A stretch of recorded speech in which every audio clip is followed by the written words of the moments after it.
beyond, visit the amazing Fort Worth Zoo. And now, Visit Fort Worth and the Chicago Fire want to bring the excitement to you. Enter for a chance to win a VIP on-field experience, game tickets, exclusive team merch, and have the most ultimate experience for soccer fans. Visit FortWorth.com/Chicago Fire to enter and start planning your trip to unexpected city. Hey, weekend warriors, how's a little trail therapy sound right now? Hop in. Let's go for a ride in the all-new Nissan Armada Pro 4X. Tune out all those work emails and turn up that twin-turbo V6 engine. Instead of letting the kids play online, show them some epic inclines. Turn your 8-person family dinner into an exhilarating off-road adventure. The all-new Nissan Armada is here. Intelligent four-wheel drive cannot prevent collisions or provide enhanced traction in all conditions. Always monitor traffic and weather conditions. Thumbtack presents the ins and outs of caring for your home. Out. Procrastination. Putting it off. Kicking the can down the road. In. Plans and guides that make it easy to get home projects done. Out. Carpet in the bathroom. Like, why? In. Knowing what to do, when to do it, and who to hire. Start caring for your home with confidence. Download Thumbtack today.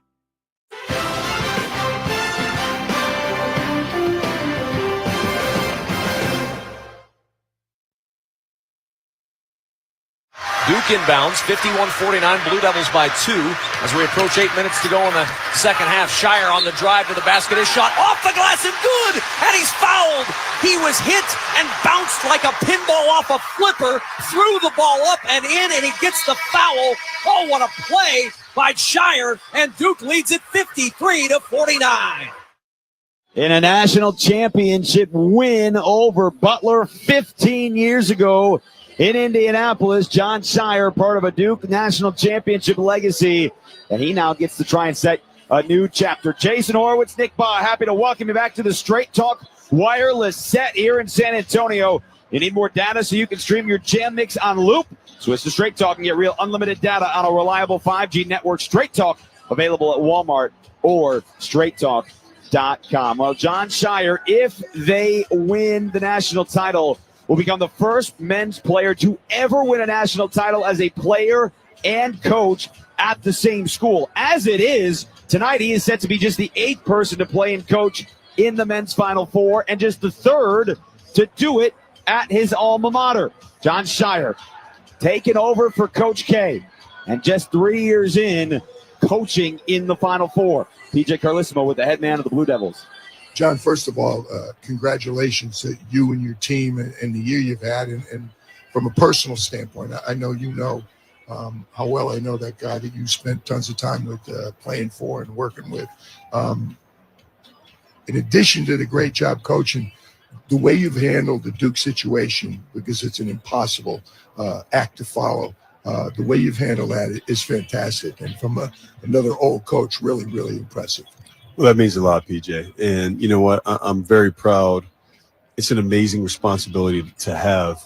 And so we've tried to just represent our program the best way possible with hard work, keeping our heads down, bringing in great high-character guys, and to see this group come together and have the season that they have.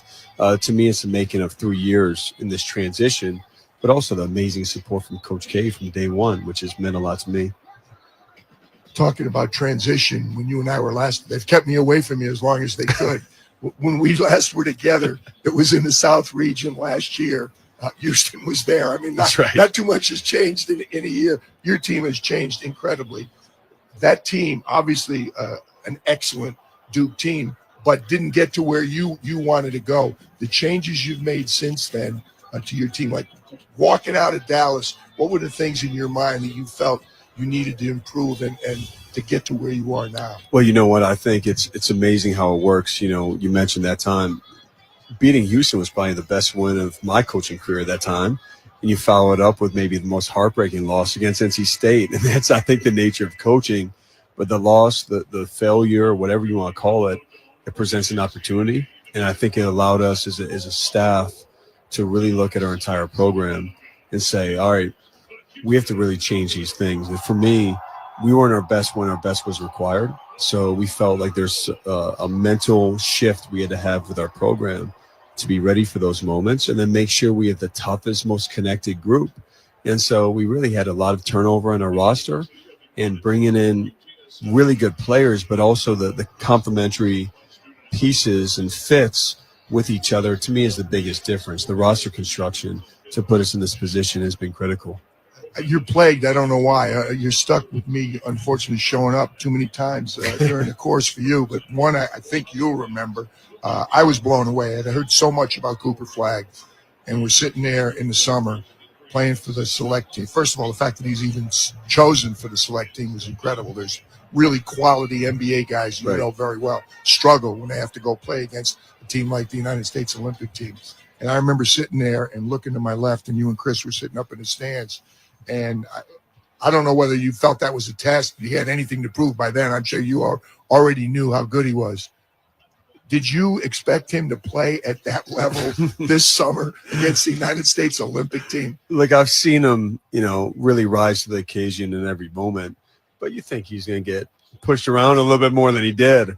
And, he's a guy that I've always felt, PJ, he just needs to feel it one time, and then he kind of has it. And that first day, I thought he was feeling it out somewhat, again, all relative, right?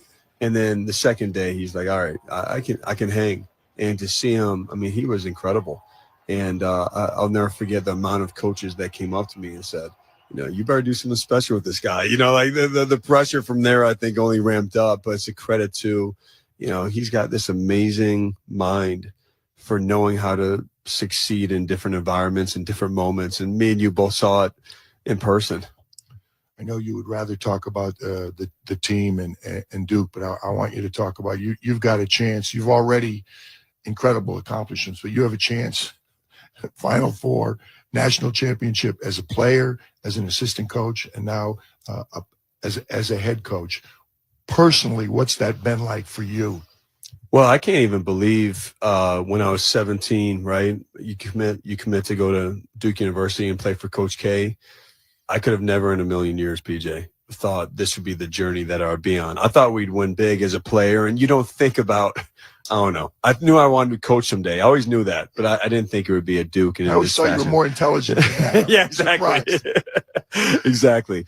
And so to be on this journey and to have another opportunity to be at the Final Four, something you don't take for granted. And it's a combination of feeling incredibly grateful, but incredibly hungry and wanting to win the whole thing. And that's how it should be, especially when you're here. And, I just couldn't be more proud to have the guys in the locker room be in this journey with me. And obviously it's hard to get one of them. So to have a chance to get number 3 would be, and number 1 as a head coach would be off the charts. Thank you, man. Good luck. Enjoy. Thanks so much, PJ. Appreciate it.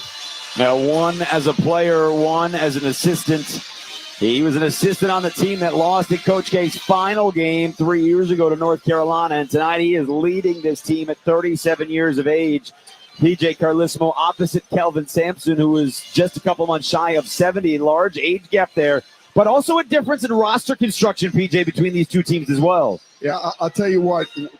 When we left them last year in the South Regional, both coaches talked about it. Houston played Duke the round of 16. Yes, Jamal Shedd was injured, but then Duke went on after winning that and couldn't get it done against NC State in the Elite Eight. And the changes that he's made, not that Houston needed a change. The Houston roster is virtually the same, other than adding Milos Uzan.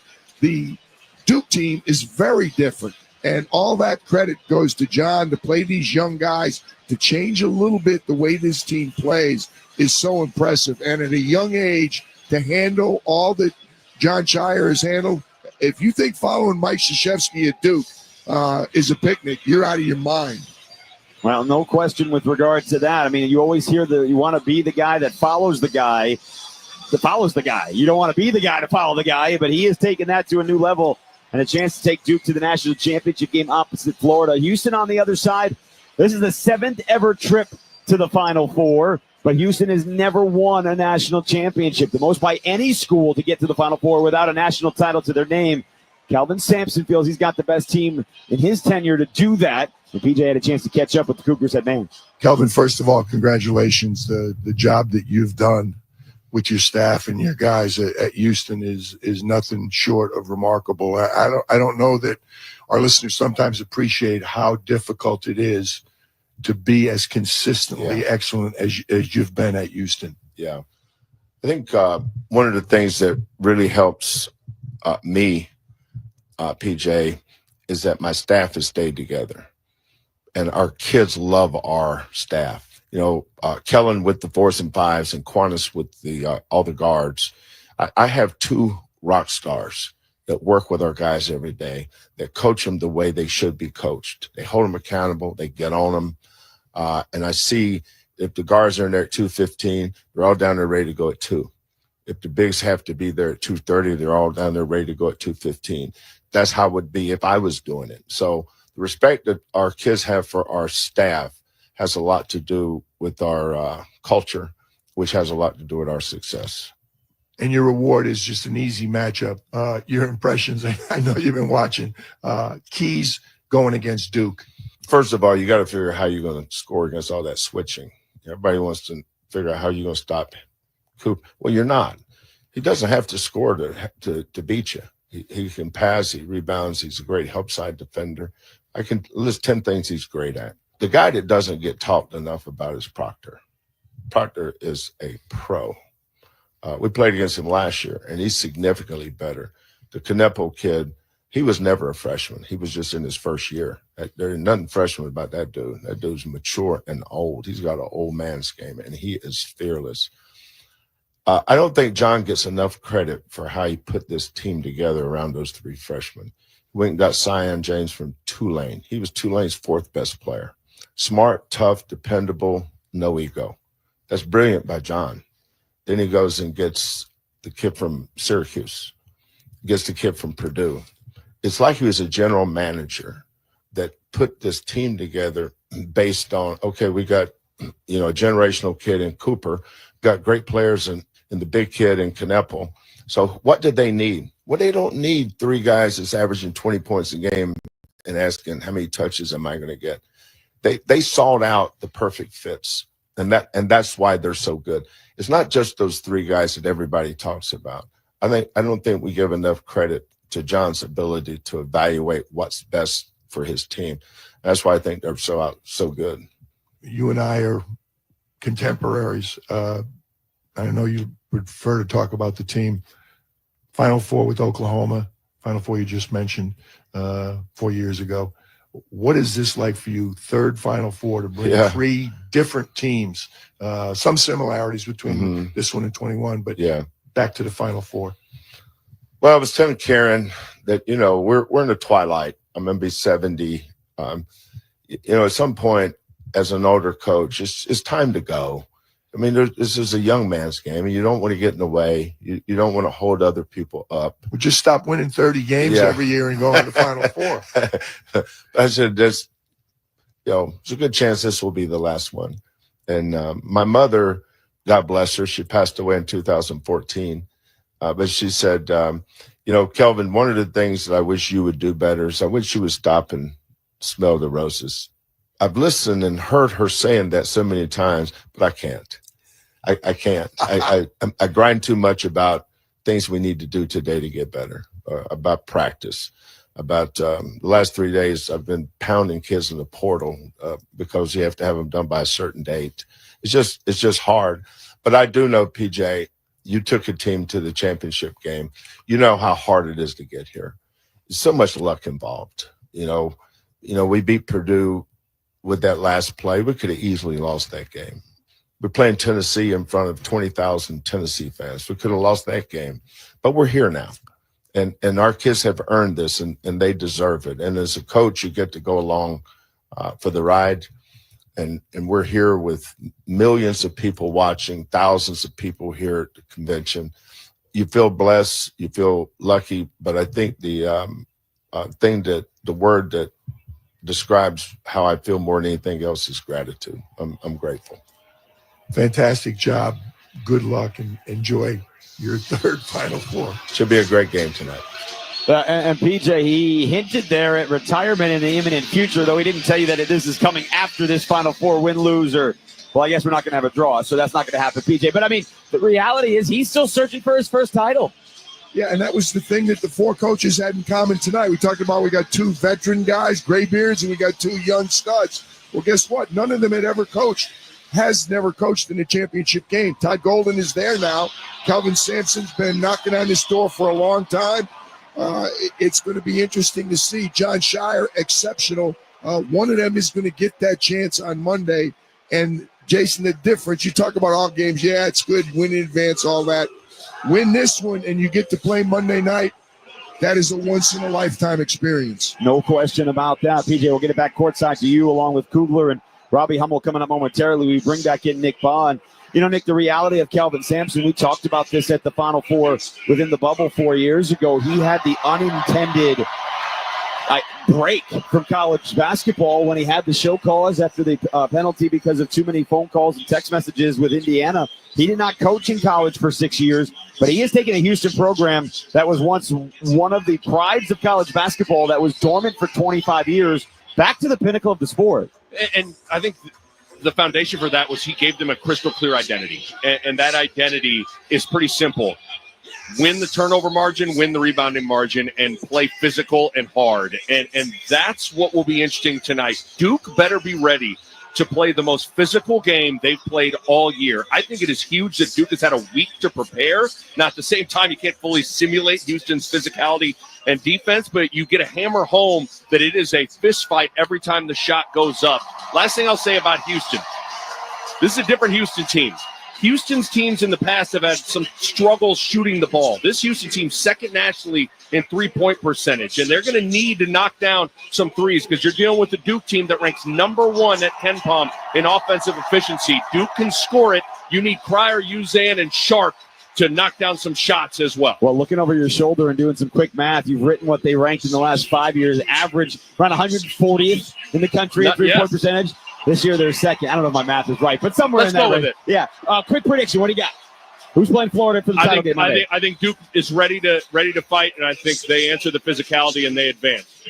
It's the first title game between the the tournament's leader in points scored against the tournament's leader in points allowed since 1969. And we'll get it going coming up on the other side. You're listening to the Men's Final Four on the Westwood One NCAA Radio Network. Surprise! Your expenses this month were way higher than you expected. Also, you forgot to renew your website domain, and now you're in a bidding war. You should see the look on your face. At Progressive, we know small business owners don't usually like surprises because they cost you money. But a good surprise that could save you money? Getting a commercial auto quote from Progressive. Plus, the fridge died in the break room, and now everything smells weird. All right. Surprise yourself. See if you can save in as little as 7 minutes at ProgressiveCommercial.com. Progressive Casualty Insurance Company and Affiliates. Spring forward with real unlimited data from Straight Talk this tax season and get a free Samsung Galaxy A16 5G or Moto G Power 5G 2024 with select plans. So you can stream games during Mad March hours, check the weather for April showers, and watch gardening videos about May flowers. Straight Talk, real unlimited data. Available at Walmart and straighttalk.com. Offer valid through 4/15/25. Taxes and fees apply. Requires purchase of single line gold unlimited plan or higher. For network management practices, visit straighttalk.com. Florida's in the title game. Who's going to join the Gators? We find out in 40 minutes of action. It is Duke. It is Houston. And we go back courtside. It is Kevin Kugler, Robbie Hummel, and PJ Carlissimo. Horowitz, thanks so much. You and Nick Baugh doing a tremendous job as Houston Duke gets set to go with Florida waiting in the national championship game. And it's time for the keys to the game, sponsored by Realtors. Buying a home can be a lot, but with the ethical expertise of a realtor, you don't have to do it alone. Realtors are members of the National Association of Realtors. All right, let's start with Robbie Hummel. What do we see? Well, for Houston, and Nick kind of touched on this a little bit, they want to be the aggressor. Come out, punch Duke into the mouth, be the most physical team they've seen all year long. It will matter how this game is officiated, but for the Houston Cougars, it's about physicality. It's about controlling the tempo because they play at one of the slowest paces in all of college basketball. For the Duke Blue Devils, you better handle that physicality. It's the glass. It's certainly the turnovers. But if you're not going to be able to deal with that, you're going to have problems. Houston will put two on the ball. If it's a pick and roll, it's a hard hedge. If you want to post Cooper flag, there's two people coming over. You have to make them pay for that. Purdue was able to do it. Tennessee wasn't. We'll see how Duke handles that. PJ Carlissimo, what do you see for this one? Well, Nick Baugh working up there with Horowitz made a great point. Houston needs their threes. They shoot at 397. That's fifth in the country. They're going to need those points if they're going to be competitive. They got to limit Duke's fast break points and Duke's points in the paint. For Duke, no question, Robbie talked about it. You got a defensive rebound against the Cougars, and I think Duke has got to continue to get to the free throw line. They shoot more than 15 a game. This is going to be physical. They got to live on the line. Let's check the starting lineup, sponsored by Cintas. Workdays are better when you partner with Cintas. Keep your team protected, prepared, and looking great.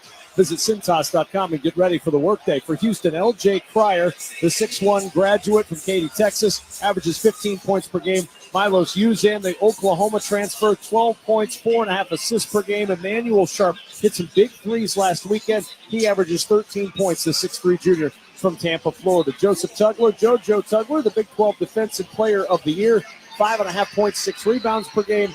And Jawan Roberts, the first-team All-Big 12 player, 10.5 points, 6.5 rebounds per game. For Duke, in the backcourt, Tyrese Proctor, the 6'6 junior and the veteran, 12.5 points. Con Knippel, the 6'7 freshman, 14 points per game. Sion James, the third guard in that backcourt, averaging 9 points, 4 rebounds per game. And then up front, the player of the year, the Wooden Award winner, the 6'9 freshman Cooper Flagg, 19 points per game. And Kaman Malawach in the middle, the 7'2 freshman from South Sudan, 9 points, 7 rebounds per game. Let's check in with Andy Katz. Well, Kevin, I was on the court right prior to the tip-off talking to Kellen Sampson. I said, what do you do that's so well defensively against a star player like Cooper Flagg? He says, we throw him our fastball. We don't throw curveballs. That's how we've won all season long. We stick with the fastball.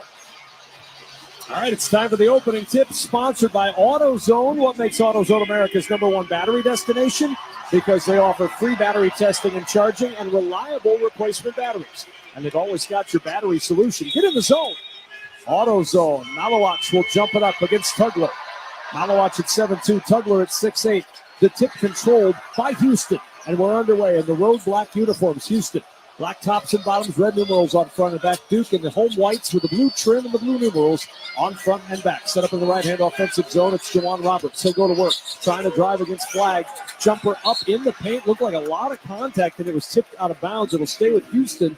13 to shoot. Flagg is fortunate he didn't pick up his first foul. Absolutely, Kevin. That's just one-on-one. Jawan Roberts. Scouting report says he's getting back to that left hand. Cooper Flagg fortunate. Plenty of contact there. Refs say play on. Cryer at the top of the key off the inbound with 9 to shoot.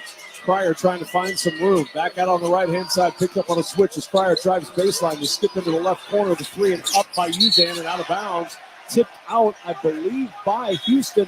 It'll belong to Duke. And JoJo Tugler came running out saying, let's review it. And now they're going to converse about it. And I believe it's going to be Houston ball, perhaps. They're going to go check the shot clock to make sure there's still 1 on the shot clock.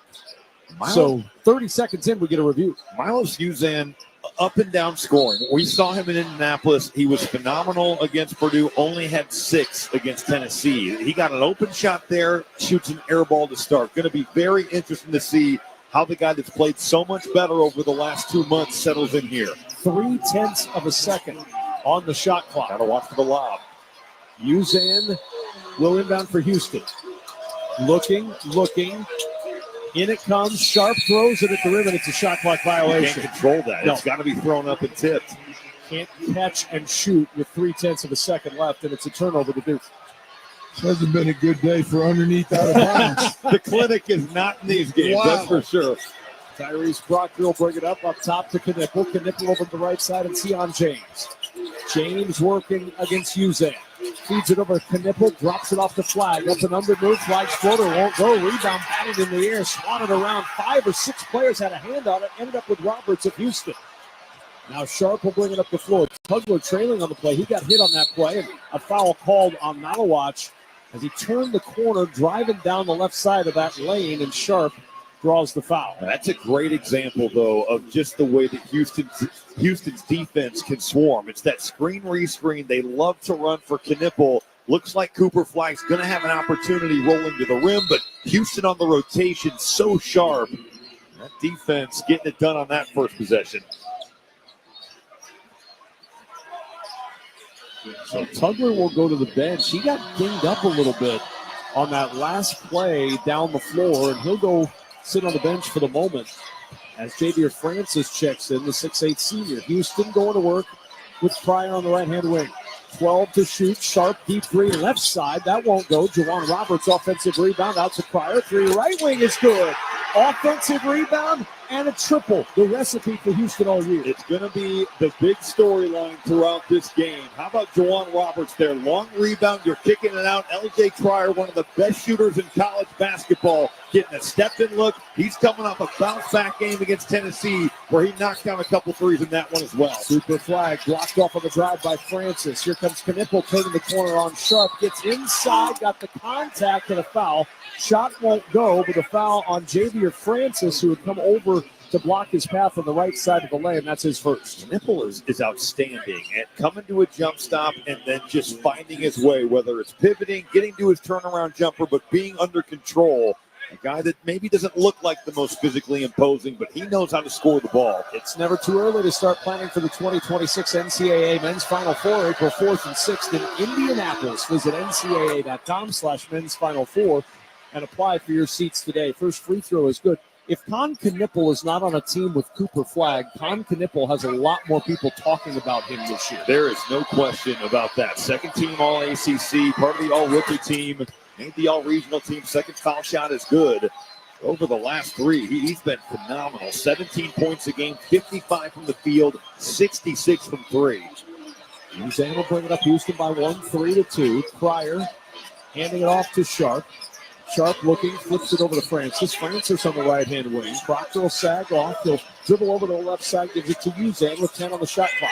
Uzan facing off against Knippel. Rises up for a three. Dies on the left side of the rim. Offensive rebound. Roberts throws it over to the right side and Pryor. Pryor weaving through traffic. Gets to the free throw line. Fades away. Shot short. Rebound tipped out of bounds and it'll belong to Duke. It's going to take all five Blue Devils on the floor. And it's a big deal with JoJo Tugler, him out of the game. But Javier Francis is outstanding on the offensive glass as well. He and Roberts, they can burn you. Tugler on the exercise bike on the Houston sideline right now. Flagg at the top of the key. Quiet start for Flagg in his first Final Four, and likely his only Final Four. Flagg drives to the rim, down the right side of the lane. Layup won't go. Rebound batted around in the air. Ends up with Uzan of Houston. He'll push it up the floor, ahead to Sharp. Sharp, a little hesitation, bump, spins, drives to the rim, off the window, no. Roberts again with the offensive rebound. That's his third already. Here's Uzan, working against Knippel.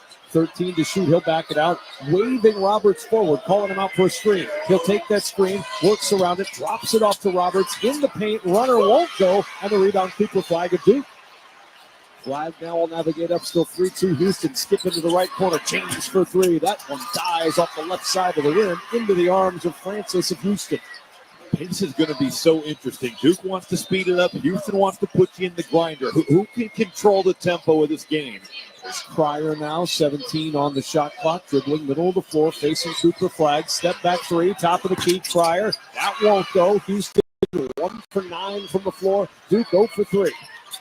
Proctor now will navigate up the floor. Lob down low to Cooper Flagg. Double comes in that left baseline. Now a single against Pryor. Flagg. He's got Uzan lurking. The Flagg will go to work. Tried to lob it to Malawach, and he missed the lob. Turnover back to Houston. Here comes Pryor around the screen. Skips it out to Sharp. Sharp driving baseline. Went up for the shot. He's fouled. As he got to that right baseline, the foul on Proctor, that will be his first, team's second.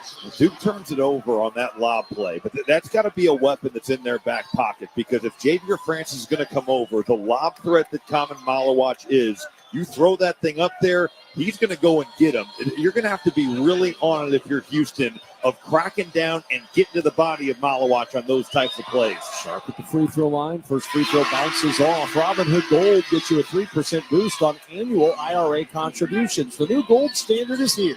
Sign up at robinhood.com/gold. One more for Sharp. Normally an excellent free throw shooter at 88% on the year. Second leading scorer on the team hits the free throw. He'll get a breather right now as Malik Wilson will check in, the 6'3" graduate who began his career at Louisiana, then went through Texas Tech before coming to Houston. 4-2 lead for the Houston Cougars. Just about 4 minutes gone in this first half. Caleb Foster, the 6'5 sophomore, will walk it up for Duke. Foster explodes around the screen, skips it to Knipple, right corner three, up and down for Knipple, and Duke with the lead 5-4. That's a tremendous pass, though, from Caleb Foster. He's coming off that ball screen, top of the key, going to his left. The help's coming over, and he is spraying that thing across the floor to Knipple. Here's Uzan, double team comes, runs out, flag with the steal, keeps his feet in bounds and throws the ball into play to Foster. Foster on the run to the other end, off the window, no good. Long rebound, tipped out, flag has it, diving on the floor, ball is loose. Uzan has it, flips it in the air, ends up in the hands of Wilson, waiting at the rim, lays it in, his flag flies by, and Houston leads 6-5. Those are those 50-50 plays that can win you a game. We have plenty of time left, but the first one going the way of the Cougars, opportunistic. Duke has a chance there to make a play. Houston goes the other way. Knipple, a quick three on this end, part of your pace of play. Duke gets the quick shot, can't get the three. Now Wilson will bring it up.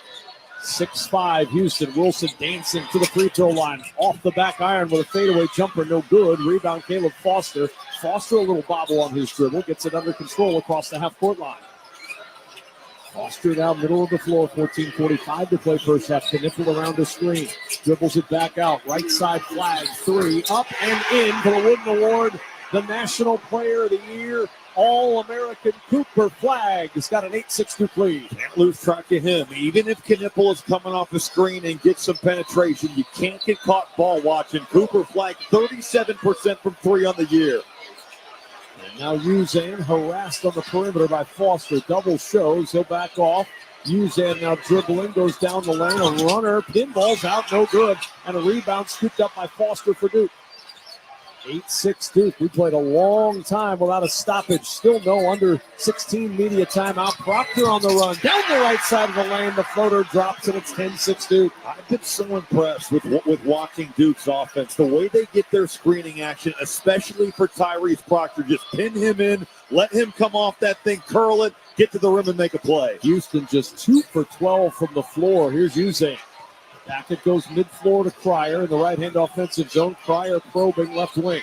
He'll try to penetrate. Gets to the left elbow. Tough fadeaway again, and he gets it to drop. Not an easy shot, but Cryer found the bottom of the net. It's a 10-8 ball game. Big-time play there. LJ Cryer using the spin, but also that jump stop. It's almost like a step-back jumper. Think of that Penny Hardaway shot that was so famous from so many years ago. But they needed that. Houston gets off the schneid here offensively. Flag stands with the ball above his head, top of the key, now brings it down to his waist. One dribble bounce to the right to Proctor. Proctor double, pushed out towards the timeline. Flag at the top, working against Terrence Arsenault. Jumper over Arsenault, won't go. Rebound ends up with Uzan. We're going to have a stack of timeouts at this pace. Uzan will bring it up the floor to Cryer. Under 13 to play first half. Cryer now weaving around the Francis screen. Cryer steps back for a three. Cryer has a pinball out. Got a really good look and Foster the rebound. Quickly up the floor to Flag. Flag on the attack. Driving all the way to the rim. Hanging on rims with two hands. He throws it down, and it's 12-8 Duke. Well, that just shows how potent Duke can be in the open floor. Fourth in the ACC in fast break points per game, but the floor balance isn't there. Houston's not matching up, and Cooper Flag takes it 94 feet. Uzan gets to the right elbow around the screen. Jumper won't go. Flag the rebound for Duke. 12:23 to go in this first half. Foster will bring it up. We're about to have back-to-back timeouts. Get excited, America. There's got to be some tired bodies on the floor. Gingba finds Knipple cutting from left to right, and he lays it in on the right baseline. Duke with a 6-point lead, 14-8. Well, Tom Knipple, a very good cutter off the ball. You get caught ball watching even a little bit. He's in that left corner. He's operating on the baseline. Great pass, better cut from Knipple. Left side, it's Cryer now. Under 12 to play first half. Cryer on the drive, down the right side of the lane, and a foul on Patrick Gungba. And some guys say, thank you, God. Yes, exactly. Patrick Gungba, the most popular man on the floor, as he commits the foul to bring us to the under 16 media timeout. It comes at 11:51 to play in the first half. So that means another dead ball and another timeout. 14-8 Duke from the Westwood One NCAA Radio Network. This is the men's Final Four. The Illinois Coalition for Immigrant and Refugee Rights is proud to announce the scholarship opportunity for DACA renewals. The scholarship will be provided through the New American Initiative partners and covers the full USCIS renewal filing fee. Please visit icirr.org/DACA to see the requirements and how to apply. This scholarship is available first come, first served until the funds are exhausted. The ICIRR is dedicated to promoting the rights of immigrants and refugees to the full and equal participation in the civic, cultural, social, and political life of our diverse society. It's time to find appliances that fit your needs and your style at the Home Depot. Shop Spring Black Friday savings and get up to 35% off select appliances like GE Profile, plus free delivery. From all-in-one washer-dryer combos that can wash and dry a full load in under 2 hours to feature-loaded refrigerators with built-in autofill water pitchers, GE Profile has appliances made to simplify your life and elevate your home. Shop Spring Black Friday savings on top brand appliances and get free delivery happening now at the Home Depot. Free delivery on appliance purchases of $396 or more. Offer valid April 3rd through April 23rd. U.S. only. See store online for details. What is Aurora University's promise? You have a dream for your life and the drive to make it real. Aurora University will help you build the knowledge and skills to prepare you for a purposeful life and a fulfilling career. When you graduate, you're not just getting a degree, you're continuing on a pathway to a more successful tomorrow. It's your future. It's Aurora University's promise, and it can only happen at Aurora University. Learn more at aurora.edu. It's time to expect the unexpected in Fort Worth, Texas. Get ready to witness the only twice-a-day cattle drive through the historic stockyards. Experience rodeos, visit world-class museums, taste incredible cuisine, and visit the amazing Fort Worth Zoo. And now, visit Fort Worth and the Chicago Fire want to bring the excitement to you. Enter for a chance to win a VIP on-field experience, game tickets, exclusive team merch, and have the most ultimate experience for soccer fans. Visit fortworth.com/Chicago Fire to enter and start planning your trip to the unexpected city. Sponsored by Monster.com. Monster.com empowers you to score big on your next position and win the job hunt. Get off the bench and go to Monster.com today. Monster.com provides great coaching and millions of job openings. Slammed up with Monster.com today. Duke, the number one seed in the East, the 35-3 record. They went 19-1 in the ACC. With this Duke squad went through Mount St. Mary's, Baylor, Arizona, and Alabama to get here into this one. For the Houston Cougars, the number one seed in the Midwest, 34-4 this season.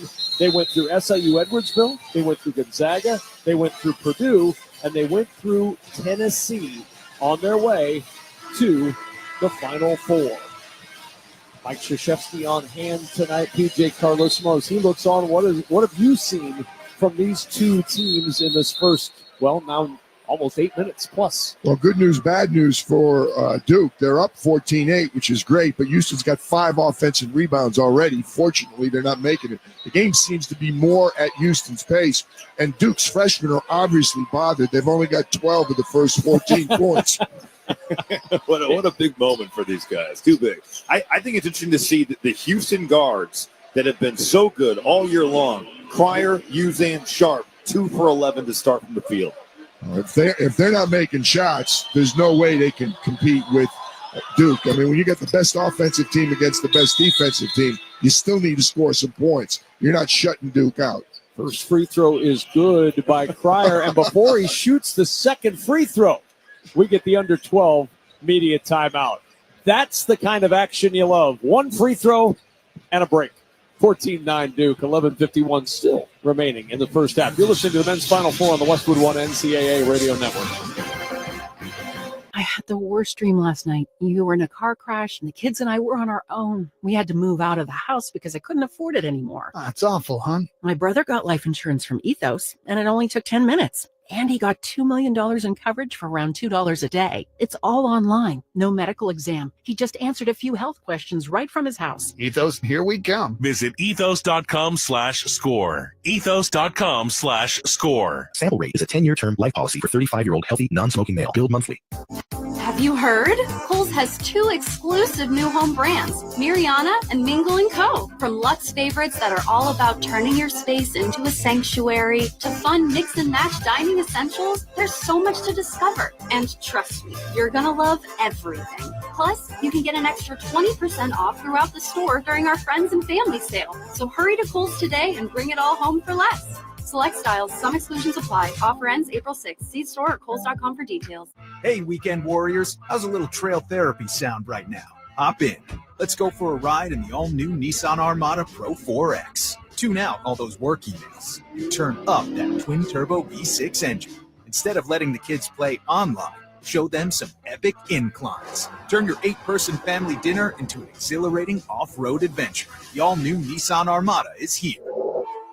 Intelligent four-wheel drive cannot prevent collisions or provide enhanced traction in all conditions. Always monitor traffic and weather conditions.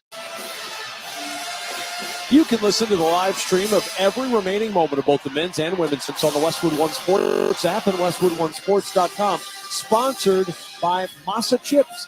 Classic tortilla chips fried in 100% grass-fed beef tallow. No seed oils, no fake ingredients, just real crunch. Code MM30 gets you 30% off your first order at MasaChips.com.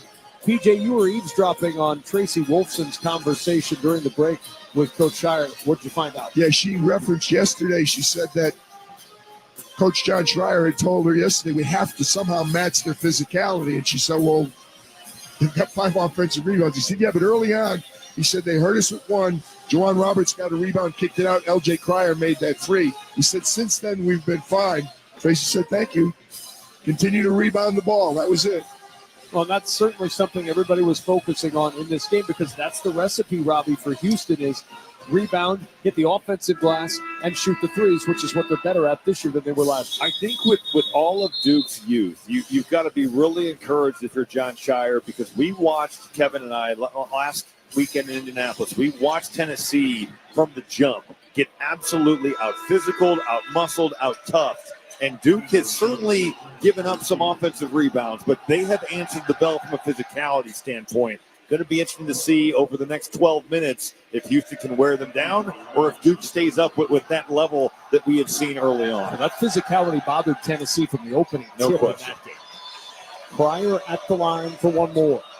Now we're back even in timeout land. Second free throw, pinball's out, no good for a 92% free throw shooter. Nice them right there. Yeah. So up the floor comes Caleb Foster for Duke. 5-point game. Hand off to Malik Brown. Brown on a hard bounce to a cutter. That's Foster who bobbled it, got it back under duress. Swing around and Duke will reset with 10 to shoot. Over to the right side, it's Brown. Ball tipped away. Roberts with the steal. Juwan Roberts running to the rim. Misses the layup. And the rebound from Mason Gillis and a foul. There was a lid on the rim for the Houston Cougars. I mean, 3 of 16 from the field. It's a great play from Juwan Roberts to get a hand on that basketball, but that's one that he's got to make. Without question. And they also got to make their free throws. You referenced 2 really good shooters, Sharp and Cryer, and both split a pair. Little crossover. Foster gets free, drives down the right side of the lane, and he draws the foul. Boy, Foster with a beautiful crossover at the top of the key. And the foul is called against Houston, and that'll mean 2 shots coming as Uzan picks up his second personal foul. That's a big development right there. I like the way that Caleb Foster, one of the more experienced guys on this Duke team, obviously a freshman last year, has played. He's brought a real pace aspect to it, and Foster making things happen early. Kevin Kugler, Robbie Hummel, and PJ Carlissimo here at our Granger courtside seats in San Antonio. For the ones who get it done, there's Granger, offering professional-grade products for all industries, fast delivery, and free technical support. Call Granger.com or just stop by. Both free throws missed. Rebound battered in the air. Knipple ends up with it, slithers to the rim, and lays it in. That ball just gets batted in the air, and as soon as Knipple had that offensive rebound, it was just burning it to the rim. Opportunistic right there, and Duke giving Houston a little taste of their own medicine. Tugler back on the floor for Houston. Calls for it, top of the key against Gillis. Ball jarred out of his hands, and a foul on Tugler. He went after Mason Gillis, who had come up with the loose ball, and Tugler, in some frustration, commits the personal foul, and Duke will inbound. What a luxury to have a guy like a Mason Gillis who played in last year's national title game. You've got the role guys for Duke. Malik Brown batting that ball in the air for the offensive rebound, and now Mason Gillis making a play. And Houston takes a timeout. 10:47 to go in this first half. The Cougars are 3 of 16 from the floor. They trail 16-9. You're listening to the Men's Final Four on the Westwood One NCAA Radio Network. Have you heard? Kohl's has 2 exclusive new home brands, Miriana and Mingle & Co. From Lux favorites that are all about turning your space into a sanctuary to fun mix and match dining essentials, there's so much to discover. And trust me, you're gonna love everything. Plus, you can get an extra 20% off throughout the store during our Friends and Family sale. So hurry to Kohl's today and bring it all home for less. Select styles, some exclusions apply. Offer ends April 6th. See store at Kohls.com for details. I'm still going for it, even with higher stroke risk from atrial fibrillation and a regular heartbeat not caused by a heart valve problem. Over a 3-year study, Eliquis apixaban tablets reduce stroke risk better than warfarin, and over 97% of Eliquis patients did not experience a stroke. A first stroke occurred in 2.9% of warfarin patients versus 2.3% of Eliquis patients. Don't stop taking prescription Eliquis without asking your doctor. It may increase your stroke risk. Eliquis can cause serious and in rare cases fatal bleeding. Don't take Eliquis if you have an artificial heart valve, abnormal bleeding, or antiphospholipid syndrome. While taking, you may bruise more easily or take longer for bleeding to stop. A spinal injection while on Eliquis increases risk of blood clots, which may cause paralysis, the inability to move. Get medical help right away for unexpected bleeding, unusual bruising, or tingling, numbness, or muscle weakness. Medications such as aspirin products, NSAIDs, SSRIs, SNRIs, and blood thinners may increase bleeding risk. Tell your doctor about all planned medical or dental procedures. Learn more at Eliquis.com or call 1-855-ELIQUIS. Monster.com helps you slam dunk the job search and make your next career move. With great coaching and millions of job openings, Monster.com empowers you to score your next position and win the job hunt. Get off the bench and go to Monster.com today. Get one free set of brake pads when you buy 2 brake rotors. Visit O'Reilly Auto Parts. Offer in-store only. Restrictions apply. See store for details. O'Reilly Auto Parts. Duke with a 16-9 lead, 10:47 remaining in this opening half. It's time for the Kohl's fact of the game. Duke has won its last 15 straight, and it's 17 in a row for Houston, coming into tonight, making this just the 4th Final Four game since the field expanded in 1985 to feature 2 teams on winning streaks of 15 or more games. All of them involve the Blue Devils of Duke. It last happened in 1999. Mike Krzyzewski's team beat Michigan State. Happened twice in 1986 when Coach K made his first Final Four. First, Duke broke Kansas' 16-game streak at the national semifinals before losing their own 21-game streak as Denny Crum and Louisville claimed the title. That's the fact of the game, sponsored by Kohl's. Make this spring a stylish one with on-trend looks for every occasion when you shop at Kohl's and Kohls.com, where families come first. Mason Gillis, the Purdue transfer, will inbound to Caleb Foster. Foster now over on the left-hand wing. Up top goes to Con Knipple in the left-hand offensive zone. They find Tyrese Proctor. Proctor dancing back and forth between the circles. Goes to Knipple. Trying to penetrate. Can't find any room against Sharp. But 10 to shoot. Work around to the right side and Foster. Foster with 6 on the shot clock. He'll turn the corner. Drives into the paint. Jump stop. Shot won't go. Follow-up is there from Malik Brown on the offensive rebound and the putback on the right block. 18-9 Duke. Well, Houston has to come over and bring help for the Caleb Foster drive, and that leaves the offensive rebounder, Malik Brown, all by himself there on the weak side for the easy putback. And Houston had the early edge 7-1 on the glass, but since then it's been Duke 10-4 on the glass. Pryor and Houston needing some offense. Pryor dribbles it off his foot, ends up in the hands of Roberts. Roberts on the block, diving for it, lost it out of his hands and out of bounds for Duke. Tangled up with Malik Brown, who played great defense. The Syracuse transfer forcing the turnover. Malik Brown is just sitting on that right shoulder. He knows Juwan Roberts wants to get to his left hand, and that's knowing the scouting report. That's a heck of a play. Malik Brown with that injured shoulder has impacted this game through the first 10 minutes. Here's Foster over to the left wing. Now Malik Brown. Tugler on him with 14 to shoot. Duke up 18-9. Knipple driving baseline. Double team comes. Throws up a wild shot. Gillis catches the air ball. He finds Proctor for 3. It pinballs out no good. Rebound Knipple. Another chance for Duke. Proctor on the drive. In the scramble. Gets to the rim. That shot won't go. And the rebound finally ends up with Roberts of Houston. Sharp now on the move. Trying to work against Foster. Double comes and Gillis knocks Sharp to the ground. a foul on Mason Gillis with 9:11 remaining in the first half. I can't believe I'm going to say this, but Houston has got to do a better job on the defensive glass. You look at Duke on the season, they're top 55 in offensive rebound percentage, so they have had a team that can get to the glass. But Houston, way too many second chance opportunities in this last 4-minute stretch. And no buckets since the 13:37 mark for Houston as Terrence Arsenault returns to the lineup. Malik Wilson checking out. And Rob, some of them, in fact, most of them are rolling rebounds, bouncing rebounds. It's not like they're jumping 3 feet over the rim. They're out hustling. The hustle plays, totally. Pryor will inbound right baseline. Times you say anybody out hustles Houston. Hard to outwork this team. Sharp in between the circles will dribble it up middle of the floor. 15 to shoot. Sharp brings it over to the left-hand side, working against Isaiah Evans. A lot of dribbling. Tugler back it goes to Sharp. Sharp pounding the basketball down the right side of the lane. Wild shot won't go. Shot up by Roberts on the weak side after the miss. The foul is called underneath. The shot blocked away by Malawach, and it'll be 2 shots coming for Roberts. That's the thing about Houston, though. At times, their best offense is just get it up there and let Tugler and let Roberts and those guys chase it down. It's quite the block from Malawach there, but plenty of contact down low. Houston needs to cash in on some of these foul shots here, get that offense going. Roberts at the line. This is the free throw. Download the all-new Westwood One Sports app and catch every remaining minute of the men's and women's tournaments anytime, anywhere, and be sure to keep the app on your mobile device year-round as we bring you prime-time NFL action next fall. Get the Westwood One Sports app today for iOS and Android.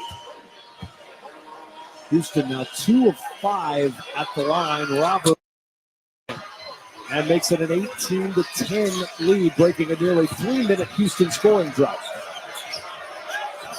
Duke with the advantage by 8, 18-10. Here's James, penetrates, back up top, he works it to Cooper Flag, back off the bench, Flag penetrating, dumps it down low, Malawach is there, blocked by Tugler.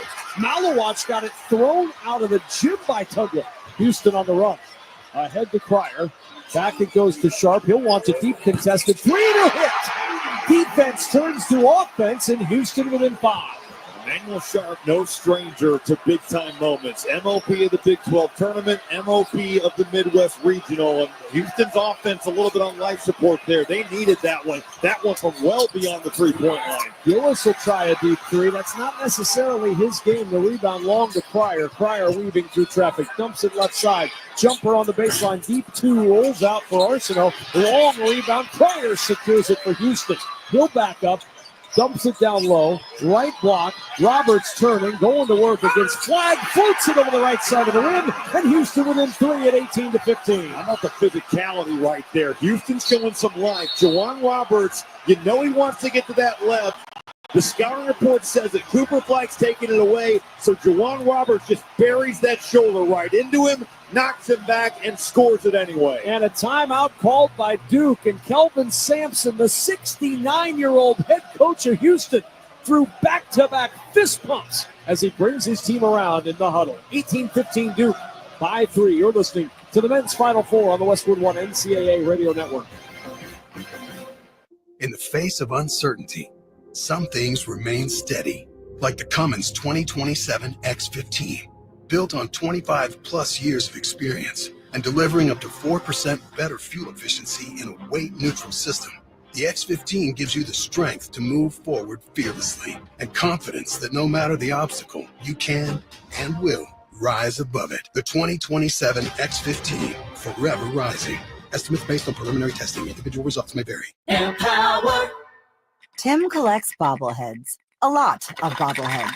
Baseball bobbleheads, race car bobbleheads, little chihuahua bobbleheads. He's got an entire room strictly for bobbleheads. Does he need them? No. Is his wife mad about it? A little. But Tim works with Empower, and he got good at money, so he can be a little bad. Ooh, horse bobblehead. Classy, Tim. Empower. Invest well, live a little. Start today at empower.com. Your business needed to hire someone yesterday. How can you find amazing candidates fast? Easy. Just use Indeed. With Indeed sponsored jobs, your post jumps to the top of the page for relevant candidates so you can reach the people you want faster. According to Indeed data, sponsored jobs posted directly on Indeed have 45% more applications than non-sponsored jobs. Plus, with Indeed sponsored jobs, there are no monthly subscriptions, and you only pay for results. Start at Indeed.com/credit. This is a story of the one. As a maintenance specialist for university housing, he knows college students can major in wear and tear. Plus, housing so many students doesn't leave a lot of room to house all the supplies he needs. That's where Grainger comes in. With over 1 million industrial-grade products and fast, dependable delivery, Grainger carries the quality products he needs so he doesn't have to. From a new door hinge to a whole new faucet. Call, click Grainger.com, or just stop by. Grainger, for the ones who get it done. Later on, we'll select the smart coaching move of the day, sponsored by O'Reilly Auto Parts. Think O'Reilly Auto Parts for all your car care needs. The parts and service you need fast from the professional parts people at O'Reilly Auto Parts. Speaking of coaching moves, Pete Sampson was talking with Tracy Wolfson a moment ago. What do you have to say? Yeah, she asked him why you're struggling offensively. He said, well, we're going at matchups that we like to attack, and we've got some guys playing uncharacteristically tight. So he liked what they're trying to do. He certainly doesn't like the outcome. But, as he said, these are guys we've been with all year. He said, we've been behind before. We're not changing anything. Well, Duke's missed 5 straight field goal attempts after starting 7 of 14. You knew that Houston defense was going to show up, but would the offense follow? And they've hit 2 of their last 3 after a 3-for-17 start. Well, since the last timeout, since Kelvin took that 30-second timeout, it looked like Houston basketball for the first time since this game has started. All of a sudden, their defense, they get a block shot, they get a hustle rebound down here and score. That's the way Houston played. They didn't play that way the first 12 minutes. Kelvin tends to have a way with words that can maybe jumpstart some energy, I would say. I'm sure that was used there. It doesn't help him that Milos Uzan is on the bench with 2 fouls and an 0-for-4 start tonight. Inbound to Sion James for Duke. Blue Devils with a 3-point lead. Malawach sent down by James. He'll go over to Knipple. Back it goes James, top of the key. James directing traffic left and right. Backs it up now, top of the key. Finds Flagg with 10 to shoot. Cooper Flagg, the freshman, the player of the year in America, lobbing underneath. James caught it in the paint. Goes to the left block. His shot challenged well by Roberts, and it's no good. How about Jawan Roberts being behind the play, but walling up, not getting an angle, and Houston gets a stop. Fryer now will navigate up for Houston. Within 3 with the ball, coming up on 7 to play first half. Kelvin Sampson behind the team, clapping and screaming loudly. He's letting him know what he wants. 11 to shoot. Fryer to work. Drops it to Roberts. Roberts on the drive against Malawach, who changed that shot. It's no good. Offensive rebound, though. Arsenault. Right elbow fadeaway is blocked by Cooper Flagg. Flagg will start it up the floor. Flagg waiting for some help now as he finds Sion James. James now on the right-hand wing. Flagg holds it on his left hip. He'll put it on the deck, driving on Fryer.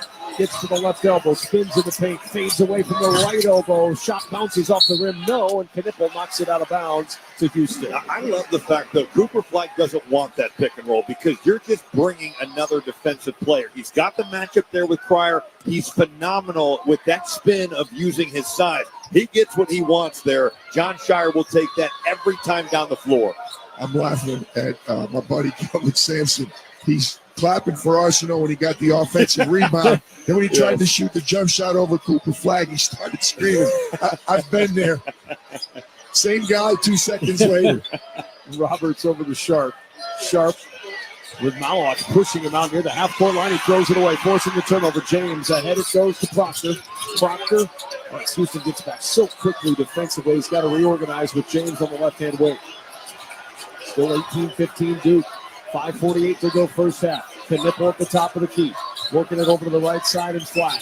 Flagg will send it underneath to Malawach, who takes it to the rim, slams it home for 2, and a chance for one more at the line after the foul. Houston will be aggressive, Kevin. They're going to be up on any pick and roll. Cooper Flagg is the handler. Malawach is the screener. As Tugler gets out, great job by Common Malawach of slipping that to the rim. We saw him with an opportunity earlier in the game to be at the rim. This one way more with authority. Let's pause 10 seconds for station identification. This is the Westwood One NCAA Radio Network, your home for the national championships.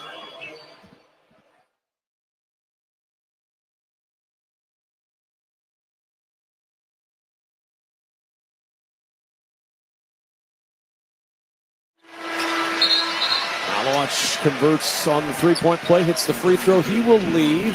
Substitution, Malik Brown comes back in. Caleb Foster returning for Sion James.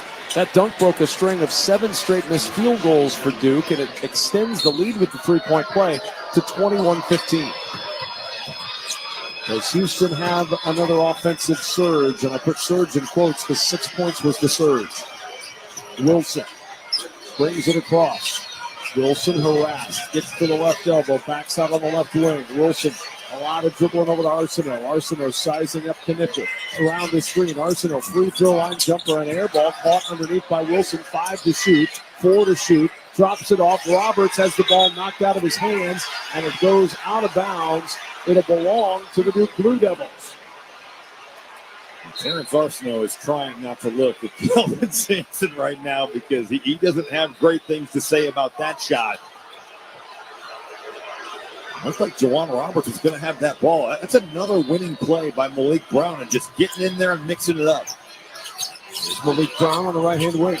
He'll feed it to Proctor, pulling off the screen, banks it off the window from the free throw line, and Duke leads at 23-15. The inbound almost taken away by Foster, but it caroms into the hands of Malik Wilson. Duke runs great stuff for their shooters. Simple pin down, bring Proctor off it. He has shot terrifically in the NCAA tournament. Wilson driving, gets into the paint. Shot over flag, barely grazes the rim. We've got a whistle and it's out of bounds.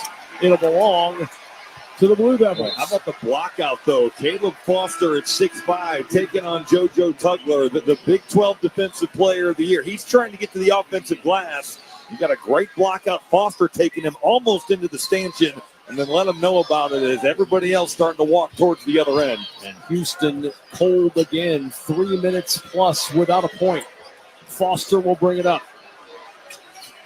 Foster walking it across. Coming up on 4 to play in the first half. Knipple back over to the right side, and Foster jarred as he drives inside. The ball pops out of his hands, and it's secured by Roberts of Houston. A turnover for Duke. Pryor now will walk it up. Cougars a little frustrated offensively. Pryor around the screen, slips, bats the ball to Sharp. 3 on the right wing. Halfway down, it pops back up, and the rebound into the arms of Foster. He got poked in the left eye as he grabbed it, gets rid of the basketball, the flag, and Foster says, I don't want the ball right now. I'm going to wipe out this eye. So Flag will take it himself. He'll drive. Now the dish into the corner. Back to Proctor. Jumps it past Knipple. Left corner 3. Got it. Ball movement exemplary. Duke by 11, their largest lead. As Knipple hits the 3, he's got 12. Great offense by the Blue Devils. Paint touch with the bounce. Swing it to the corner. Extra pass. You get the ball movement going around, and the Duke Blue Devils offense starting to find their rhythm. On an 8-0 run as Pryor gets the basketball for Houston.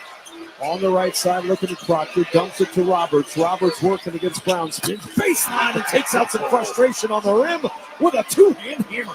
Luke Brown is trying to bring a level of physicality, and with Juwan Roberts, when you got that, the defender's trying to get into you, just spin off and spin baseline. Great drive on the baseline. Push the pass to Flag on the right-hand wing. Cooper Flag with 5 tonight. 2 for 6 shooting. Flag into the paint, dumps it down low. All alone under the basket is Malik Brown with a right-hand layup. Cooper Flag has made a couple passes tonight. There's really one thing to say. That is NBA right there. Get your game on and set your teammates up. 2 assists for Flag. Arsenault middle of the floor with Houston down 11. Arsenault getting more run with Uzan and foul trouble. Dumps it into the paint. Spinning inside. Francis throws it at the rim with contact and a foul from Foster.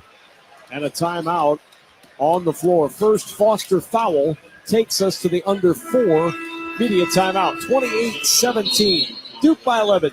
2:36 to play. You're listening to the men's Final Four on the Westwood One NCAA Radio Network. At Fisher Investments, we may seem like other money managers, but we're different. Are you really that different than the rest of us? We are. As a fiduciary, we always focus on what's best for our clients. What services do you offer besides investing? We have a team of specialists in financial planning, estate planning, and more. Your clients rely on you for all that? Yes, we ensure clients receive unparalleled service at every step of the relationship. Okay, but you still sell commission-based products, right? No, because we believe that's a conflict of interest.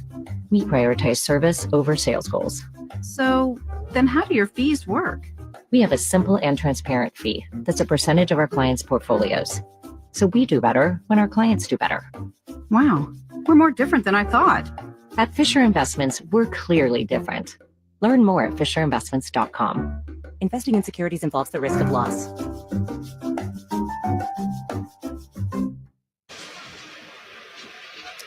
(28-17) Duke, 2:36 remaining in the first half. Once again, let's rejoin our courtside reporter Andy Katz with a special guest. All right, thank you, Kevin. I am here with Northwestern head coach Chris Collins, who just got a nice extension, I think, till 2030. Chris, you're very familiar with John Shaw. You coached him to a national championship in 2010. Now he's trying to coach Duke to a title. When you coached him in 2010, what did you think he had in him that we're seeing now as a head coach? Well, John always saw the game a play ahead. That's what the great ones do, the guys that become coaches. You know, he always saw the game at a slow pace. He was always a really smart player, student of the game. And the great thing about John, the bigger the game, the better he was. You know, the bigger the moment, he always showed up. He always played his best. And it's not a surprise to any of us that have been around him that he's done the job he's done. Got a chance to win a title and then coach for a title. You're watching this game. You're very familiar with this kind of physical player. How do you assess the way Duke has handled Houston's physicality? Well, I think the thing Duke doesn't get enough credit for is how physical and tough they are. I mean, they are elite defensively. They're linked at the rim. The shot quality you're seeing Houston get, they're long, fadeaway, contested twos. I think if Duke can continue to defend like that, they're going to be in great shape. And you know they added a player you're very familiar with, and Mason Gillis, to add some of that toughness. He was at Purdue. You competed against him. What'd you think of that kind of addition through the portal, and Sion James as well? Well, I think the thing John did really well, he knew he had a special freshman class. In order, when you get to the Final Four, when you get to this level, you have to have some veterans, some gritty guys that have been in big games, that have the poise. And they did an amazing job with Sion James, Mason Gillis, Malik Brown. Those guys have been great pieces for them. Appreciate it, Chris. Thank you, Andy. Back to you, Kevin. All right, Andy, thanks so much. A 28-17 lead for Duke, 2:36 remaining in this opening half. Blue Devils have hit 4 of their last 6 shots. Foster with a foul before the timeout. 2 free throws coming for the Houston Cougars. Make this spring a stylish one with on-trend looks for every occasion when you shop at Kohl's and Kohl's.com, where families come first. Kevin, Houston with 9 offensive rebounds here in the first half, but it's only led to 6 second-chance points. The uncharacteristic thing they've done with their 6 turnovers, the shot battle of field goals attempted, both teams have taken 26. Even with the massive advantage of getting on the boards, first foul shot goes down for Francis. Because of those turnover issues, Duke has hung right there in that shot attempt. One more for Francis, 71% on the year, 4 for 7 at the line tonight for Houston. And the second free throw is good. Makes it a 28-19 lead. Duke ball, 2:35 and counting. Foster will walk this one up. Carlos Ruzan back on the floor for Houston with 2 fouls. See if he can stay away from his third. Knipple. Bullet pass inside the flag. He pirouettes and backs out on the left wing. He's working against Juwan Roberts with 8 to shoot. Flag will put it on the deck. Drives against Roberts. Gets down to the well. Shot won't go. Rebound batted around in the air. Loose on the floor. Flag somehow gets it. Reverse layup. Good. He went from left to right. Scooped it over the right side of the iron. And draws the foul for a chance at a 3-point play. That's an incredible take. 2 freshman bigs. One taps it up in the air. The other taps it. It goes back to Cooper, and he goes underneath and does a spin. The freshman. The funny thing, too, PJ, is that the layup he just missed, the degree of difficulty isn't even close to the one that he just made. Gets jacked in the face, doesn't matter. Unbelievable body control there by Cooper Flag. The foul on Francis, his second. Flag at the line, and he converts on the 3-point play. 31-19 Duke. It's not the ancient mariner, but the ancient coach is saying this is the time when if you're Houston, you had better do something positive in these last 2 minutes. time is a factor for your mood right now. 31-19 Duke. Uzan back on the floor after an 0 for 4 start and 2 fouls. Only has played 9 minutes. Uzan on the drive, gets down low. Malowacz is there, feeds Cryer in the corner for 3. What a huge shot for Houston to get back within 9. LJ Cryer totally made that happen just by relocating to the corner. Defender gets caught ball watching. Tyrese Proctor's a little bit lost. Great find there for the shooter in the corner. Here's Proctor on the lob to Malowacz. It slips out of his hands through contact, and a foul called against Houston's JoJo Tugler. That will be number 2 on number 11. And Malowacz going to the free throw line where he's a 76% shooter. He's such a weapon as a lob threat, especially in those pin downs, because you have to be there with Proctor. You have to be there with Knipple. You have to be there with Cooper Flagg. So if you're guarding Common Malowacz, you're feeling that pressure. That defender gets picked off, you're thinking, I got to step up. But if you do that, you've got 7-2, really athletic rolling to the rim. LJ Cryer is Houston's offense. There's nobody else that even looks somewhat comfortable. LJ Cryer from the first possession has played with the confidence you would expect from the excellent player he is. Malowacz missing the first free throw. 1 more to go. Houston 7 of 27 from the floor. Without Cryer, they're 4 of 21 as Malowacz hits the second free throw, making it a 10-point Duke lead, 32-22.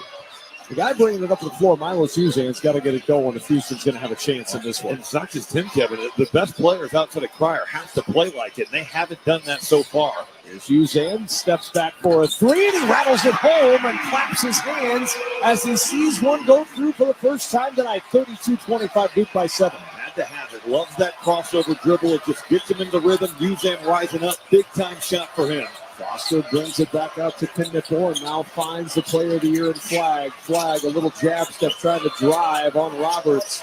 Flagg looking for space, goes back baseline, driving baseline, drops it off in the paint. Malowacz is fouled on the way up by Roberts, who picks up his first. See, most people, when you do that to Juwan Roberts, you dribble it off your foot or you throw it out of bounds. Yeah, but Cooper Flagg. Just get your game on, multiple dribble moves between the legs, behind the back, find the baseline, and then just dish it off to the big fella. Malowacz to pair. 2 for 3 tonight at the line. He's a good free throw shooter, 76% on the year. The 7'2" freshman who plays beyond his years. He's been an Olympian. Yeah, when you've played on that stage, are pretty wild. And he played in all 3 games that South Sudan played in that 2024 Olympic Games. It's impossible to overstate how much he's improved. We saw him playing for NBA Academy in Africa when he was a young guy, couple inches. His skill set, you still kind of said, yeah. Unbelievable. Even from the beginning of this year, the job John Shire and the staff has done lit for mine.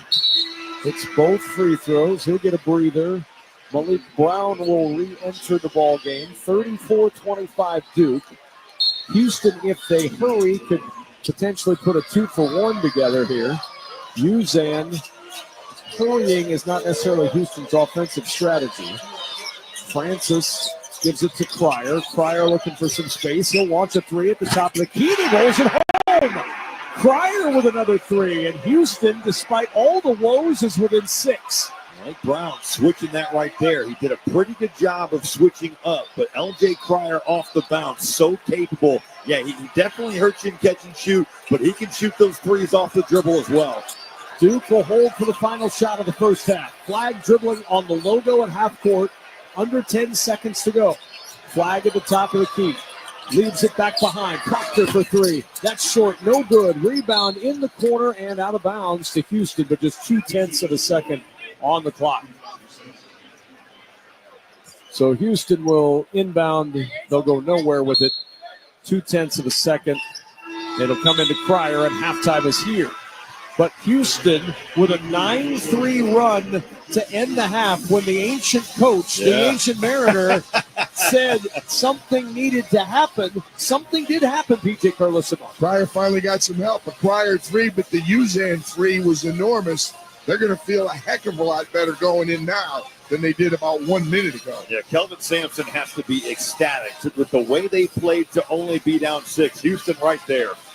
Halftime score, Duke 34, Houston 28. When we return, we'll rejoin Jason Horowitz and Nick Baugh for the halftime report. From the Westwood One NCAA Radio Network, this is the men's Final Four.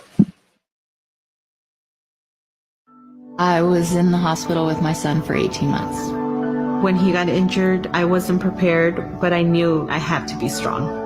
When I was told about John's injury, I was in complete shock. I just remember rushing into his room and giving him a big hug and letting him know I was there. These veterans and families are just a few of the heroes we serve at Homes for Our Troops. For thousands of severely injured veterans, everyday life is filled with barriers. It was really the little things throughout the house. Counters that you can't roll up to. I had to drag my wheelchair down steps. I want to help, but he is so determined. At Homes for Our Troops, we build specially adapted custom homes with features like wheelchair access, roll-in showers, and automatic door openers that allow them to function independently and focus on their recovery and family. This house is freedom. It's hope. It's a new beginning. This house has given me my family back. To learn more, visit hfotusa.org. Donors choose. Support a classroom. Build a future. Did you know that every year, public school teachers spend nearly $500 of their own money for student supplies? Let's do the math. That comes out to over $1.2 billion a year. And that's just not right. At Donors Choose, we want students and teachers to have the tools they need for a great education. And now, more than ever, they need your help. Here's what you can do.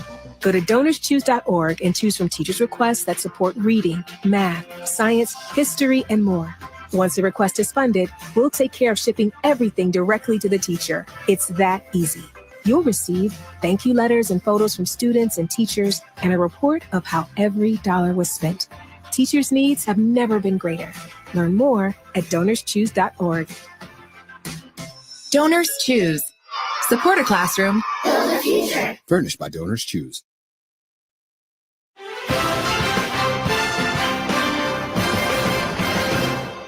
(34-28) Duke leading Houston at the half as we welcome you back to the Straight Talk Wireless set in San Antonio. Along with Nick Baugh, I'm Jason Horowitz. If you need more data so you can stream your jam mix on loop, switch to Straight Talk. Get real unlimited data on a reliable 5G network. Straight Talk available at Walmart or straighttalk.com. Blue Devils led by as many as 12. That's the total that Con Knippel had to lead the way. But L.J. Cryer was massive at the beginning. He was massive to get him back within 6. And that's where we stand right now at halftime, Nick. Completely echo the sentiments from Coach Carlissimo and Robbie Hummel. I think Houston's got to be thrilled that they're only down 6 at half. There were some moments there where it looked like it was maybe going to get away from them. I thought the 3 threes to end the half were huge. Not only just close the gap from the scoring standpoint, but get the confidence going, in particular for Uzan, who was in foul trouble, and they need the shot makers to loom large. But it's the beauty of defense is it can sustain you and keep you afloat even when you are a little cold. So all things considered, Houston's got to feel thrilled that they're not out of this thing. But at the same time, I was impressed with Duke's comfort offensively. Only 2 turnovers. I thought they got high-quality shots. Knippel knocked down his open looks. It's going to be interesting to see in this second half if the shooters for Houston can continue to stay in that rhythm and flow. Cooper Flagg and Robbie Hummel was talking about it. Like, the shots he's making are more difficult than the ones he's missing, and you can be in awe. When you see them later on tonight in the highlight, Kevin's doing an unbelievable job explaining them. But when you see them, you're going to see just how difficult. But to that point, Houston is making him work for every centimeter on the floor. This is a 6'9" guy that is putting it on the deck, shaking Juwan Roberts, shaking JoJo Tugler, and making the right reads. But you said it, he's having to make all-world plays just to get in the paint. But guess what? He's an all-world player. What an impressive first half from Cooper Flagg. I know the stat line doesn't blow you away, and sometimes assists can be a little misleading because you can make a great play and your teammate just misses the shot, so it doesn't end up being an assist. If we had like assist-worthy passes, he would be have like 5 or 6 of them. So we wondered at the start, is Duke ready for the most physical game they've played all year?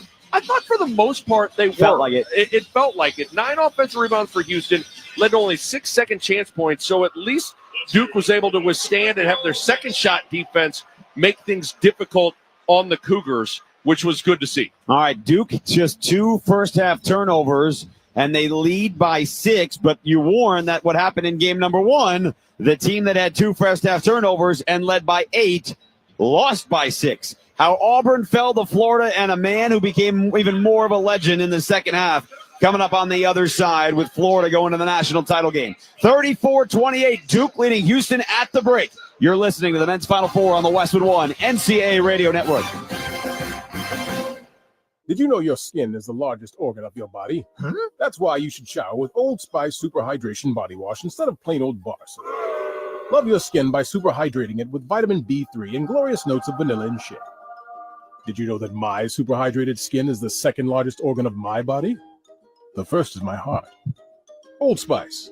Men have skin too. Old Spice Super Hydration Body Wash. 24/7 renewing moisture. With daily use. William is one of millions of Americans who uses GoodRx to save on the cost of their prescriptions. My oldest daughter, Camilla, 2 days old, she had to have open heart surgery. All of a sudden, she's on 5 different medications. It adds up at the end of the month. Me and the pharmacist got so tight. She said, GoodRx saved you a lot of money. Saving that extra $200-300 a month. We're able to do all these extra activities, so it puts less stress on our household, and it puts less stress on our pockets. Download the free app or visit GoodRx.com and start saving today. GoodRx user compensated for their time. GoodRx is not insurance, but can be used instead of insurance. 6-point Duke lead over the Houston Cougars at break here in San Antonio. It's time now for a bracket update sponsored by Green Gobbler. Green Gobbler, the only clogged dissolver you need. It's bleach-free, it's safe for your pipes, and it works. Green Gobbler, let the gobbler get it. The Gators got it, though they had to fight for every part of it against Auburn earlier tonight. The two teams were separated by no more than 4 the first 15 minutes of the opening half before Auburn put together a run before halftime. Hardwell now back to Pettiford. Pettiford dribbling on the Final Four logo to the left side. A 3 from Kelly. Rattles around and home. Miles Kelly, another 3. His second of the first half. He's got 8. And Auburn leads by 9, 43-34. They weren't great from 3 in the first half, just 4 of 15. But they had some solid defense. They forced some turnovers. And Auburn led Florida 46-38 at the break. A lead that was evaporated pretty much 4 minutes into the second half. Then it was not really any room for either team, but it was Florida's defense that got them the lead. Pettiford will bring it up from right to left. Jumps the pass to Broom. Loose in the middle of the floor. Taken away by Martin. Roping to the other end for the one-hand jam. Florida by 2, 59-57. Elijah Martin, the first player to ever start for 2 different teams in Final Four history, was huge. 17 points, 3 boards, and a couple of steals. But it's his running mate who was even better in a massive night. Houck back out. It goes to Clayton. And a golden opportunity. Now Clayton on the drive to the rim. Throws it at the rim. Banks it home. Draws the foul. And a chance for one more at the line. Superman finds his cape again. Florida by 5, 73-68. He'd hit the free throw. He'd finish with 34 points tonight. And Florida would go on to win by 6, 79-73. The Gators, after turning Auburn over just twice in the first half, Nick Baugh turned them over 12 times in the second half. They held Auburn to 33% from the floor in the second half. And Walter Clayton Jr. with back-to-back 30-point performances in the Elite Eight and the Final Four. The first to do that and win both games since Larry Bird in 1979. He was incredible. And in large part, the second half, Broom struggled. I thought Florida's bigs did a much better job defending him one-on-one in the post. Broom, 3 points, 1 for 4 from the floor, 1 for 5 from the free throw line. And Walter Clayton Jr. had 20 points in the second half, 34 for the game. But I thought just in totality, if you just watch the first half Florida half-court defense and the second half defense, it looks like 2 totally different teams. They didn't change anything schematically, Jason. They just upped their effort, upped their energy. It led to more turnovers. It led to more contests at the rim. And the Florida bigs, again, you got to tip your cap to them. They really stepped up to the plate to deal with Janiah Broom one-on-one in the post. No question about it. Todd Golden, after the game, He's going to play for a national championship, the head coach for the first time in his career with Andy Katz. Todd, you guys were down 8 at the half. How'd you flip this so well? No, we talked at halftime. We didn't do a good enough job in the first half of being ourselves. I thought we were bad on the scouting report. I thought Auburn took the fight to us, and they were playing great. We were on our heels a little bit. Second half, we just talked about getting back to ourselves, trying to throw the first punch, and initiating the contact. We did a much better job of that in the second half.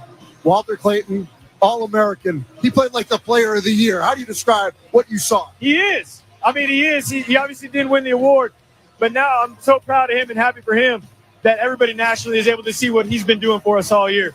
Best guard in the nation. There's not one player in all of America that you would rather have the ball in his hands with the game on the line. Elijah had an emphatic dunk, maybe the dunk of the year. What did that do for the bench and everyone to get everyone going? It was a huge momentum play, 50-50 ball in the middle of the court.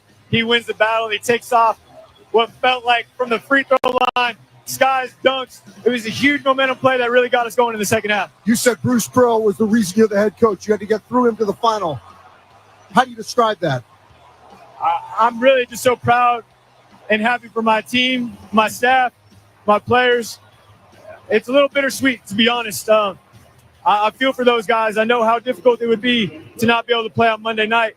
And I'm incredibly grateful for everything they have done for me. But I'm really happy we won, man. I'm happy we're playing on Monday night. Congratulations. We'll see you Monday. Thanks, Andy. All right, against either Duke or Houston, Blue Devils up by 6. And if you weren't with us earlier, it's well documented. Todd Golden played for Bruce Pearl in the 2009 Maccabi Games in Israel. He was his first director of basketball operations and assistant coach for 2 years at Auburn. And Bruce Pearl's team had an unbelievable first 25 minutes, but his team's going home. Played beautiful basketball in the first half. We were prepared. We had a great game plan. They executed really well. We only turned the ball over twice. Second half, Florida's effort, energy, the fact that we're not as deep as what we normally are was a factor. And I thought fatigue was a factor. As a result, we weren't able to maintain control of the game, which I think if we had taken care of the basketball a little bit, not turned it over and given those so many easy ones, we could have been in position to win the basketball game. And by the way, here at halftime, credit Bruce Pearl, Nick. He was back out on the floor. The NABC, National Association of Basketball Coaches, were honoring the Coach of the Year from Division III, Division II, and he was the winner from D1. And he was back out on the floor at halftime after his team had lost. Yeah, and they still had an incredible season. Number 1 overall seed, and the SEC was just a monster this year. They were the regular season champ. Certainly a great year for Bruce Pearl and Auburn. Second ever trip to the Final Four, but they're still in search of their first ever trip to a national championship game. Houston Duke, who's going to meet Florida? We'll find out. Second half is about 8 minutes away. It's a 6-point lead for the Blue Devils. From the Westwood One NCAA Radio Network, this is the Men's Final Four. If you've never had a chip cooked in beef tallow, get ready. Masa chips are made the old school way. No seed oils, no weird ingredients, just real food, corn, sea salt, and 100% grass-fed tallow. The crunch is insane, the taste is real, and you actually feel good after eating them because staying on top of your game starts with what you put in your body. Go to masachips.com and use code MM30 for 30% off your first order. Masa Chips, real ingredients, unreal crunch. What is Aurora University's promise? You have a dream for your life and the drive to make it real. Aurora University will help you build the knowledge and skills to prepare you for a purposeful life and a fulfilling career. When you graduate, you're not just getting a degree. You're continuing on a pathway to a more successful tomorrow. It's your future. It's Aurora University's promise. And it can only happen at Aurora University. Learn more at aurora.edu. It's time to find appliances that fit your needs and your style at the Home Depot. Shop Spring Black Friday savings and get up to 35% off select appliances like GE Profile, plus free delivery. From all-in-one washer-dryer combos that can wash and dry a full load in under 2 hours to feature-loaded refrigerators with built-in autofill water pitchers, GE Profile has appliances made to simplify your life and elevate your home. Shop Spring Black Friday savings on top brand appliances and get free delivery happening now at the Home Depot. Free delivery on appliance purchases of $396 or more. Offer valid April 3rd through April 23rd. U.S. only. See store online for details. The Illinois Coalition for Immigrant and Refugee Rights is proud to announce the scholarship opportunity for DACA renewals. The scholarship will be provided through the New American Initiative partners and covers the full USCIS renewal filing fee. Please visit icirr.org/DACA to see the requirements and how to apply. This scholarship is available first come, first served until the funds are exhausted. The ICIRR is dedicated to promoting the rights of immigrants and refugees to the full and equal participation in the civic, cultural, social, and political life of our diverse society.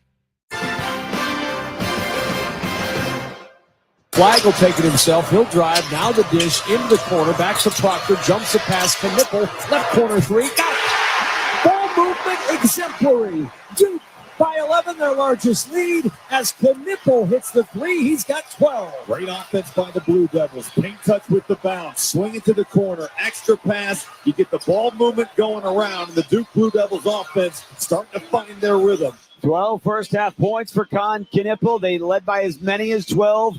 But Nick Baugh Houston, who had 2 made threes in the first 18 minutes and 15 seconds, hit 3 in the final 100 seconds of the first half. Huge. If Houston goes on to make this thing closer, maybe win it, I think you're going to look at the final 2 minutes of that half as it looming incredibly large in the complexion of this game. For me in this second half, can Houston pay off their effort on the offensive glass? They got 9 offensive rebounds in that first half, which is great. Only 6 second chance points, and in large part, Houston's 4 for 18 from 2. The length of Duke, they're the tallest team in the country per KenPom. You got to find a way to convert when you do get those offensive rebounds. Hey, fans, you can listen to Westwood One's coverage of the men's and women's basketball title games tomorrow and on Monday, and all the other NCAA championships on Alexa. Just ask your device to open Westwood One Sports, and you'll be able to enjoy all the upcoming action of the men's Frozen Four, the men's lacrosse semifinals and championship Memorial Day weekend, plus both the men's and women's College World Series in May and June. That's open Westwood One Sports to listen on Alexa. 6-point Duke lead at the break. We go back to Kevin Kugler, Robbie Hummel, PJ Carlissimo, and Andy Katz next. You're listening to the men's Final Four on the Westwood One NCAA Radio Network. When you're in the thick of a project, Harbor Freight is the place that always comes in handy. Whether you're picking up something for your pickup truck or a power tool for your project, at Harbor Freight, your dollar always goes further. And these days, when everything seems to cost more, you can take pride in knowing that you get hardworking tools at hardworking prices. Whatever you do, do it for less at Harbor Freight. Anywhere else, Tuesday is just, well, Tuesday. But if you're at KFC, Tuesday is $10 Tuesday, which means you can get 8 hot, juicy drums and thighs for just $10. Let me say that again. 8 pieces of hot, juicy, original recipe chicken, hand-breaded in 11 herbs and spices, all for just $10 every Tuesday, only at KFC. Guess Tuesday isn't just Tuesday anymore. It's finger-licking good. Prices and participation may vary. Tax, tips, and fees extra. Back in San Antonio, half about to end with Duke up 34-28. Kevin Kugler, Robbie Hummel, PJ Carlissimo, courtside as we check the halftime stats, sponsored by Barbasol. Feeling great starts with a great shave, and great shaves start with Barbasol shaving cream. For whatever your day brings, choose Barbasol. It's a can of can do. LJ Cryer leading the way for Houston with 12 points. 5 for Roberts, 4 for Sharp on 1 for 5 shooting. Uzan, 3 points on 1 for 5 shooting. Houston shoots 31% from the floor and 5 of 11 from 3 in the first half. 5 of 8 at the line. They out-rebound Duke 22-17, but Duke gets 12 from Knipple and 8 from Cooper Flagg. And Duke has outscored Houston 16-6 in the paint. Houston outscored Tennessee 30-14 in the paint in the Elite Eight, but they trail by 10 inside tonight. Time now to connect with our analysts for the second half keys, sponsored by Wago. Trust your game, trust your wiring with Wago electrical connectors. Gear up at wago.com/hoops for your next electrical project. Well, Duke is going to have to rebound. 9 offensive rebounds. It's what Houston does, but you're playing with fire. The Cougars weren't able to cash in on second chance points in the first half, but that doesn't mean that won't be the case in the second. They've got to do a better job of blocking out, pursuing the basketball. As for the Houston Cougars, LJ Cryer, fantastic. Kept them afloat, 12 points, 4 of 7 from the field. Everybody else, 5 of 22. Now, we saw some signs of life at the end of that first half. That has got to continue on for Houston. No question about it, Robbie. And again, Pat Riley has the expression, it's a make or miss league, talking about the NBA. Duke started out 6 for 12. They're 6 for their last 17. Credit that to the Houston defense. Houston started out 2 for 8 from the three-point line. They made their last 3. Somebody going to make some shots is going to go a long way. Duke's freshmen score 62% of Duke's points. That's a ridiculous number.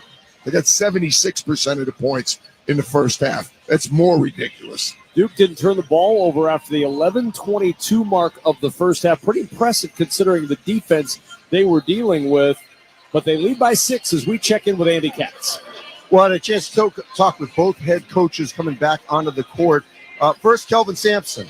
He says, look, we can't beat them without our point guard. And he's talking about Milos Uzan. He said once he was in there and settling down, they got down and they were only down by 6. He says, we're right there, but we've got to be able to beat Duke with our main players playing well, and that includes Milos Uzan.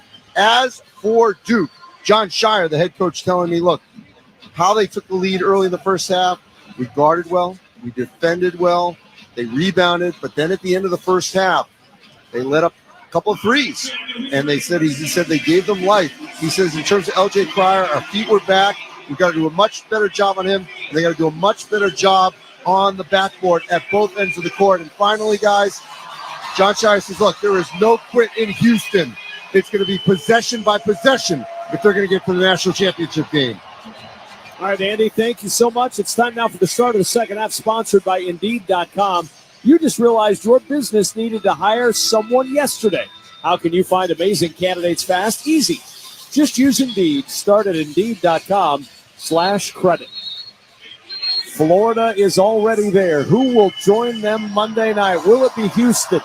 Will it be Duke? The Blue Devils by 6 as the second half gets underway. James, Proctor, Knipple, Flag, and Malawach on the floor for the Blue Devils. Sharp, Roberts, Cryer, Tugler, Uzan on the floor for the Houston Cougars. James will inbound at half court for Duke. And we are ready for the second half in San Antonio. In it comes to Proctor. Duke moving from our left to our right, and here we go. James at the top of the key. He'll send it over to Flag on the right-hand wing. A little jab stepping around the screen. Flag going to work against Uzan. Trying to back him down. Turns the corner. Gets to the rim. Shot won't go. And count the bucket. They're going to call a goaltend. Looked like there was some contact with the basketball on the Flag shot. It was tipped in anyway by Malawach, but count the bucket by Flag. Well, I love the guard-on-guard screen essentially there. You get the matchup you want. Uzan gets switched off on the Cooper Flag, and Flag using that size goes right to the rim. Emmanuel Sharp is going to walk this one up now for Houston. Set up in the left-hand offensive zone. Jawan Roberts against Malawach. The weave to Sharp. Knipple on his hip. Spins it down to the right block. Looking for Tugler. Tugler going to work inside, and a foul is called on Proctor. Posting up inside. Kelvin Sampson was screaming at Doug Schaus 7 seconds before he called the foul that this should be a foul. Well, if Tyrese Proctor didn't switch that, it was going to be a dunk for Tugler. It's a cross-screen play. It's a great set out of the half right there, but he saves the basket. Out it comes to Roberts on the baseline out of bounds. Roberts will hand it off to Cryer, weaving to the right wing, launching a deep three, rolls it home. Cryer got hot late first half, and he brings Houston to within 5. Well, if he's coming off the screen or a handoff, you've got to switch up to take away the three-point shot. Clearly, LJ Cryer has got it going. Right now, Duke not doing enough to discourage him from shooting threes. And Nipple will swing it around to James on the left wing. James will put it on the deck. Dribbles behind his back, now backs out left wing. James looks up at the shot clock, sees 10 counting down. Malawach will hand behind the Flag. 6 to shoot. Flag drags it around his ankles. 4 to shoot. A little up and under move. Slips as he drives. Picks up his dribble. Shot short. Rebound James. Won't go. And it's scooped up by Tugler. So here comes Cryer for Houston, down by 5. Cryer will dribble, stops, gives it to Roberts, rolling to the rim, finds Tugler, goes up for the jam, can't get it to go, and the rebound pops up to Knipple. Flag on the run, extra pass, James all alone, right corner, 3, got it! James James with the three, and Duke's lead is 8, 39-31. Off the missed dunk right there. You just never get back. Houston not matching up. Zion James, a quiet first half, but a real start for him here in the second. Duke in transition, finding the open shooter. Here's Uzan going to work. A little crossover, gets past James, high off the window, over the outstretched arms of Flag, and it drops 39-33 Duke. Oh, he loves that left to right cross. He goes to that almost every time, but he's so fluid with it. Milos Uzan just rocking you to sleep and getting downhill. Uzan now with 5. Jump pass down to Malawach. He'll feed James, crashing to the rim for a two-hand flush. Good ball movement by Duke, and it's 41-33 Blue Devils. I love the way the young fella Malawach is getting out of those pick and rolls. He is slipping that thing out. Houston showing bodies at the ball handler. Great slip by Malawach. Better pass, though, to find Zion James off the cut. Cryer matched up against Flag, one-on-one. Underhands it to Roberts. Back it goes to Cryer. 3, top of the key. Got it again. Cryer is a one-man wrecking crew right now for Houston. He's got 18 of their 36 points, and they're within 5. That Cooper Flag falls asleep right there. You cannot leave L.J. Cryer. Pass goes into the post of Juwan Roberts. He turns his head, loses track. Cryer makes you pay. Elvin Sampson out there half court, exhorting his team on, punching his fists in the air and yelling at them to defend. Flag with 10 to shoot, rises up, deep 2, won't go. Knipple chases it down, throws it back into play. Swing around Proctor, 4-3. Off, no good. Rebound, Roberts. Bodies all over the floor. Malawach and Tugler. Houston's hit 7 of their last 8 shots. They'll bring it up the floor. Uzan with the Cougars within 5. Backs this one up. Uzan crossing over Knipple. Got him on his hip, drops it baseline, and it's out of bounds. Roberts couldn't handle the pass on the baseline, and a turnover back to Duke.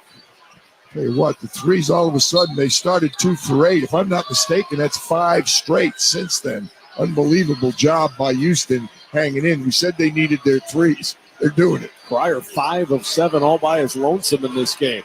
Flag on the right-hand wing as Duke will bring it up into the right-hand offensive zone. Flag picked up by Uzan on the switch. Inside, gets it over Tugler, who commits the personal foul. Flag scores it, and a chance for one more at the line. Well, that's the second time here in the second half we've seen Duke go to that same guard-on-guard screen so that you can get the matchup. Uzan's got to guard Cooper Flag. Flag is phenomenal at using that spin, taking his time, and they're showing right there, PJ. It's not all just the right at the rim. He can go to the left as well.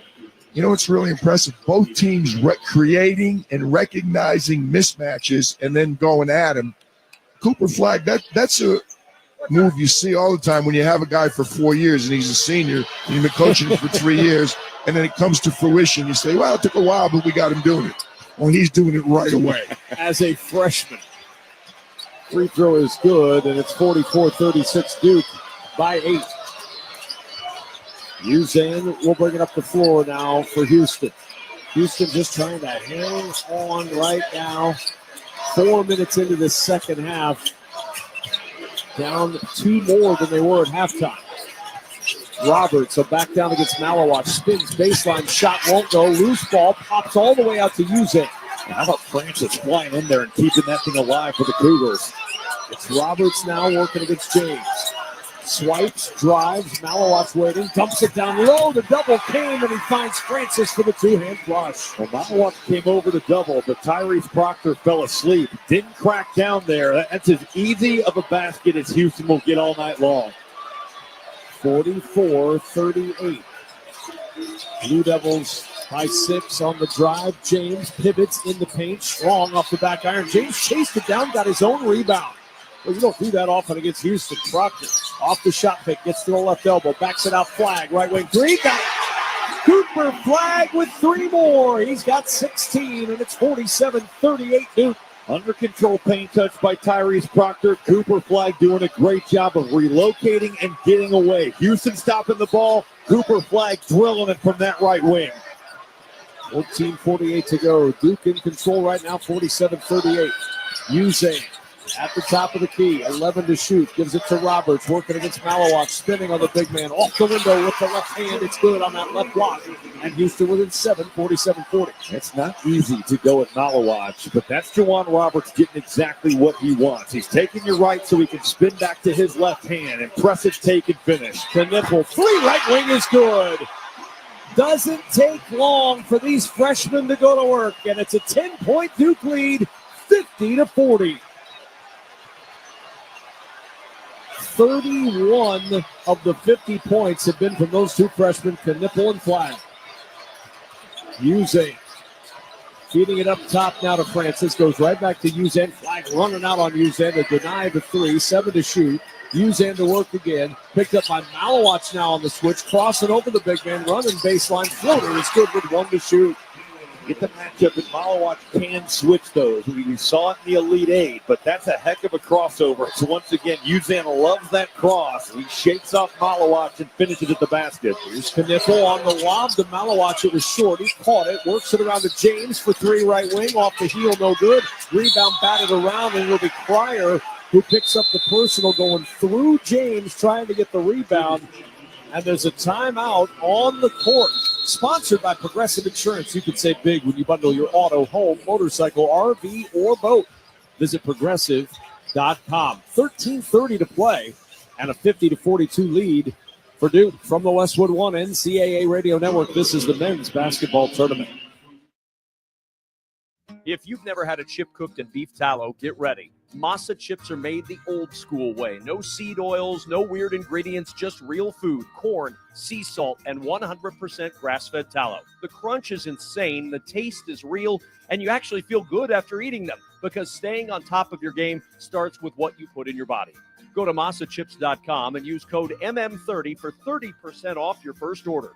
Masa Chips, real ingredients, unreal crunch. What is Aurora University's promise? Aurora University knows that you want to have a positive impact on the world. At Aurora University, you'll get an exceptional education that will help you prepare for a purposeful life and a fulfilling career. When you graduate, you're not just getting a degree. You're continuing on a pathway to a more successful tomorrow. It's your future. It's Aurora University's promise. And it can only happen at Aurora University. Learn more at aurora.edu. The Illinois Coalition for Immigrant and Refugee Rights is proud to announce the scholarship opportunity for DACA renewals. The scholarship will be provided through the New American Initiative partners and covers the full USCIS renewal filing fee. Please visit icirr.org/DACA to see the requirements and how to apply. This scholarship is available first come, first served until the funds are exhausted. The ICIRR is dedicated to promoting the rights of immigrants and refugees to the full and equal participation in the civic, cultural, social, and political life of our diverse society. It's time to expect the unexpected in Fort Worth, Texas. Get ready to witness the only twice-a-day cattle drive through the historic stockyards. Experience rodeos, visit world-class museums, taste incredible cuisine, and visit the amazing Fort Worth Zoo. And now, Visit Fort Worth and the Chicago Fire want to bring the excitement to you. Enter for a chance to win a VIP on-field experience, game tickets, exclusive team merch, and have the most ultimate experience for soccer fans. Visit FortWorth.com/Chicago Fire to enter and start planning your trip to unexpected city. Here at our Grainger courtside seats in San Antonio, Grainger is like an expert extension of your team, offering industrial-grade products, fast shipping, and free technical support. Click Grainger.com to get what your business needs. 50-42, Duke by 8. Houston's hit their last 3 shots. Cougars are 6 of 8 from the floor in the second half, and they've lost 2 off of the halftime deficit. It's 16-14 Duke in the second half. Well, PJ said this to us in the break, but the level of shot making that we have seen on both sides of the ball, it's been Houston, it's been Duke, it has been next level stuff. I mean, it's big time playing. And the other thing that is impressing me, both teams, how about the big passing? You got these bigs finding the other big. I mean, Kev, go back with me. Hummel, Jawan Johnson, Purdue, years ago. Good. Maybe big equivalent. Jawan would argue that there wasn't much big-to-big passing going from 4 to 5. But maybe from 5 to 4, he would say. Inbound comes into the corner to Knipple. He'll work against Uzan from that right corner, trying to get into the paint. Double team comes, passes out of it to James for an easy 2. It's exactly what PJ just talked about. That interior passing, the close quarters looks are not easy to make, but Tom Knipple just diming him up right there. What a play. 52-42 Duke. So much pressure on Houston. You've got to score almost every trip down the floor right now. It's not what Houston's game usually is. Cryer on the left-hand wing. Looking inside for Roberts, can't get it to him, and the foul is called. Malik Brown reaching over the shoulder of Roberts to bat that extended post-entry pass away. They are heavily feeding Juwan Roberts. And there is no doubt about it that right now Kelvin Sampson is trying to take advantage of whatever matchup he's got, and they're trying to get Juwan Roberts going. Just 7 points tonight on 3 for 8 shooting. Inbound comes to Cryer, hops to the top of the key, the handoff there to Wilson. Malik Wilson will push a chest pass over to Cryer. Cryer against Flagg.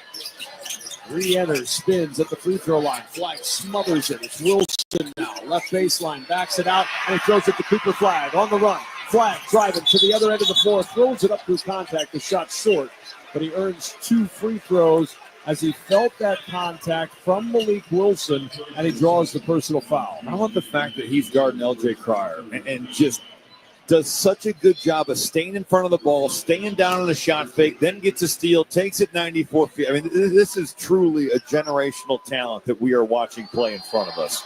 That foul on Milos Uzan rather than Wilson. Third on Uzan. Flag at the line. Free throw is good. The NCAA Fan Experience official hospitality is now available for the 2026 Final Four in Indianapolis. Official NCAA hospitality includes live entertainment, upscale food stations and beverages, appearances by NCAA legends, and much more. To be a VIP at the 2026 Final Four in Indianapolis, visit ncaa.com/VIP. Both free throws good. 12-point lead for Duke, 54-42. Milos Uzan and Houston going to work. They need some sort of rhythm here. They've got to find some offense again.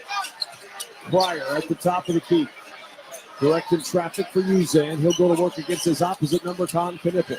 2 number 7s. Which one will be lucky? Uzan around the screen from Roberts with 4 to shoot, 3 to shoot. Drives left baseline, fading away. Wild shot won't go, and it's picked up by Proctor on the run for Duke. Proctor will stop left wing, leave behind for Flagg. Cooper Flagg with 18 tonight. Sizing up Javier Francis going to work, crossing him over, gets by him, down the baseline, shot won't go, but a foul. What a crossover by a man who stands at 6'9", just turned 18, plays like he's 28, and is going to the line after the timeout. 11:54 to go in this one. 54-42 Duke. You're listening to the men's Final Four on the Westwood One NCAA Radio Network. Welcome to AutoZone. What are you working on today? My car is making this noise. Sometimes it's like doot doot, and sometimes it's like grrr. Do you have a dash light on? Oh yeah. Then we don't have to listen for clues. With the free Fix Finder service, we can read a check engine, ABS, or maintenance light to find the likely fix and even recommend a local shop if you need one. So you don't need to hear the grrr, grrr, grrr. Not with Fix Finder. Free at every AutoZone. Get in the zone, AutoZone. Restrictions apply. Find what you love, love what you find. Total Wine and More. There's so much waiting for you. All kinds of beers and thousands of wines. Drink responsibly. B21.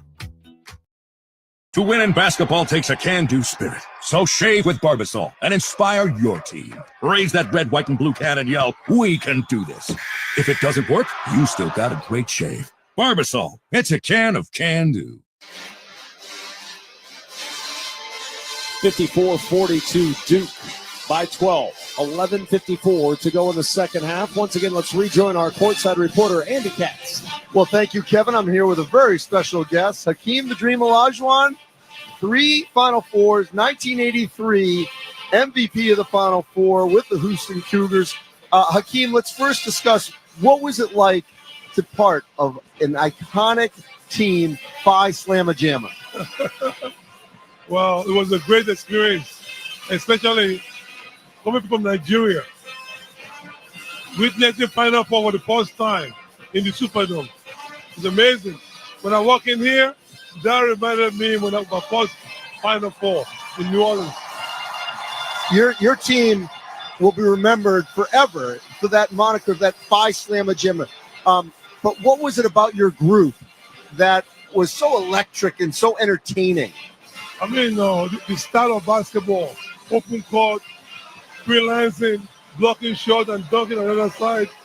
The excitement that we bring to the game was special. Kelvin Sampson has brought Houston basketball back. Fans are into it, sellouts. second Final Four since he's been there. What have you observed in terms of the way in which Kelvin has brought this program to this level? I mean, he built a culture of toughness where he knows the players that he recruits and he takes them to the next level. Intensity, energy, and confidence. Appreciate it, Hakeem. Thank you so much. Hall of Famer Hakeem Olajuwon. Back to you, Kevin. Legend Hakeem Olajuwon with the legend Andy Katz. 54-42, a 12-point advantage. 11:54 to go second half. Let's pause 10 seconds for station identification. This is the Westwood One NCAA Radio Network, your home for the national championships.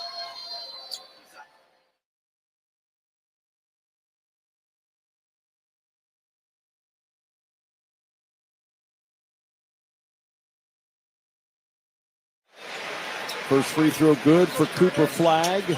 19 for the best player in college basketball this year, Cooper Flagg. Second free throw good. He's got 20 with 11:54 to play, and his team with its largest lead, the largest lead of either semifinal tonight, 14 points. This is kind of what PJ talked about in the first half. This is the real time where Houston's got to find something on this end. Sharp tries a tough contested 10-foot fadeaway over Knipple. Offensive rebound, Tugler. Sharp will launch a deep three, and he hits it. 3 feet behind the arc on the right wing, and Sharp finds three. Well, how Houston is that for their 11th offensive rebound of the game? Looks like Duke has closed it down, but just the extra effort there by Tugler to dig that thing out and spray it for a three. That's what Houston had to have. Knipple now one dribble to his left finds Flagg. The chest pass to Proctor on the left wing. He'll drive against Pryor, turns into the paint, dumps it down low. It ends up with Brown through a carom. Back up to Proctor, fakes the three, drives right side of the lane, shot won't go, Flagg's follow won't go. Uzan ends up with a loose ball. Pryor touch pass ahead to Sharp, and Houston going to work. Here's Pryor trailing the play at the top of the key. He'll back things out now. 10:50 to go, 56-45 Duke. Pryor matched up against Malik Brown. He'll curl around the left side to the baseline. Jumper is short. Rebound ends up in the hands of Sharp. His shot won't go. Can't believe he didn't get it. There looked like there was contact. He can't believe it either. Flagg will run down the floor. Meanwhile, to the other end, bank it off the window and hole. I thought that definitely could have been called a foul right there, but Emmanuel Sharp just needs to go and score the ball. He's trying to draw contact. He had a layup, almost tried to jump into the defender, and what a missed opportunity for Houston on that play. 58-45, Duke back by 13.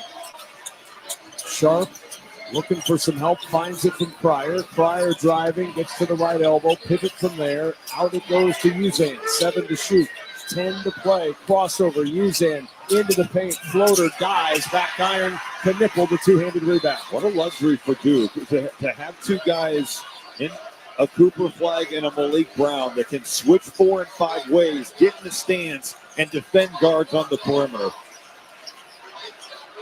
To Knipple. Dribbling with 12 to shoot. Middle of the floor, he stands, working around the screen, dumps it down to the screener, and it's picked out of the hands of Malik Brown, takeaway by Sharp. Ahead to Uzan, back to Sharp, launching three, left wing, won't go, rebound underneath, tipped into the hands of Sion James. Duke navigating to the right-hand offensive zone, 9:20 to go. Sion James crossing over Uzan, gets to the rim, his shot blocked underneath by Roberts, kick into the corner, Knipple's three is short, rebound by Sharp, still down on the floor is Sion James. Uzan grimacing as he comes up the floor. James is down after the collision underneath the basket going for the rebound. And Sion James will be looked at by the Duke medical crew. Well, Sion James is looking a little bit woozy here. Duke coming in transition. It's quite the block from Juwan Roberts. He puts it to the board. James hits his head so hard on the floor there. Oh, yeah, I hope he's okay. It's a clean block, but James going down and clearly the back of his head slamming into the wood. Duke fans chanting, Sion James, Sion James. Previous action is under review. Well, they're going to look at this for a flagrant one, but there's nothing. No, it's a total basketball play. It's unfortunate to see what happens to James. There's nothing that Juwan Roberts could have done differently. I mean, the floor is the biggest fault here. And it's amazing that James is up after a blow like that to the head. That's a guy that looks like a Greek god out there on the basketball floor. But this is going to be a quick review. Yeah, I'll tell you, the trainer Jose Fonseca walked him over to the heart. Contact, lay off the side, going back to Tim. But Shows with a brief update to let us know. He owns that. Yeah. There are few better in this game than Doug Shows in describing a replay review. Thorough, to the point, quick. If PJ were ranking officials, that would be number one on the Doug Shows list. I don't ever put a 1 next to an official. Kidding me? I like Doug Shows a lot. I could give him a 1. 1B, maybe. Okay, a 1B. You can listen to the live stream of every remaining moment of both the men's and women's tournaments on the Westwood One Sports app at westwoodonesports.com. Sponsored by Masa Chips, classic tortilla chips fried in 100% grass-fed beef tallow. No seed oils, no fake ingredients, just real crunch. Code MM30 gets you 30% off your first order at masachips.com. You always make a major mistake. You start kicking any dirt on Houston because they're never out of it. But I'll tell you what, it just feels like they are hanging on right now. Absolutely. Every bucket is so much work for the Cougars offensively. Sion James is sitting on the bench right now. Athletic trainers are leaving him be for the moment as Houston works in a left-hand offensive zone down 13. A lot of standing around right now for Houston. We're down to 9 on the clock and nothing has happened. There's Pryor trying to find some room with 5 to shoot, 4 to shoot, pushes it into the right corner. The 3 for Arsenal rolls off the right side of the rim. Not much happening on that possession. Knipple the rebound. A nice job by Mason Gillis of being in to take away the roll and then to get out to contest the Terrence Arsenault jumper. 8:33 to go in this one.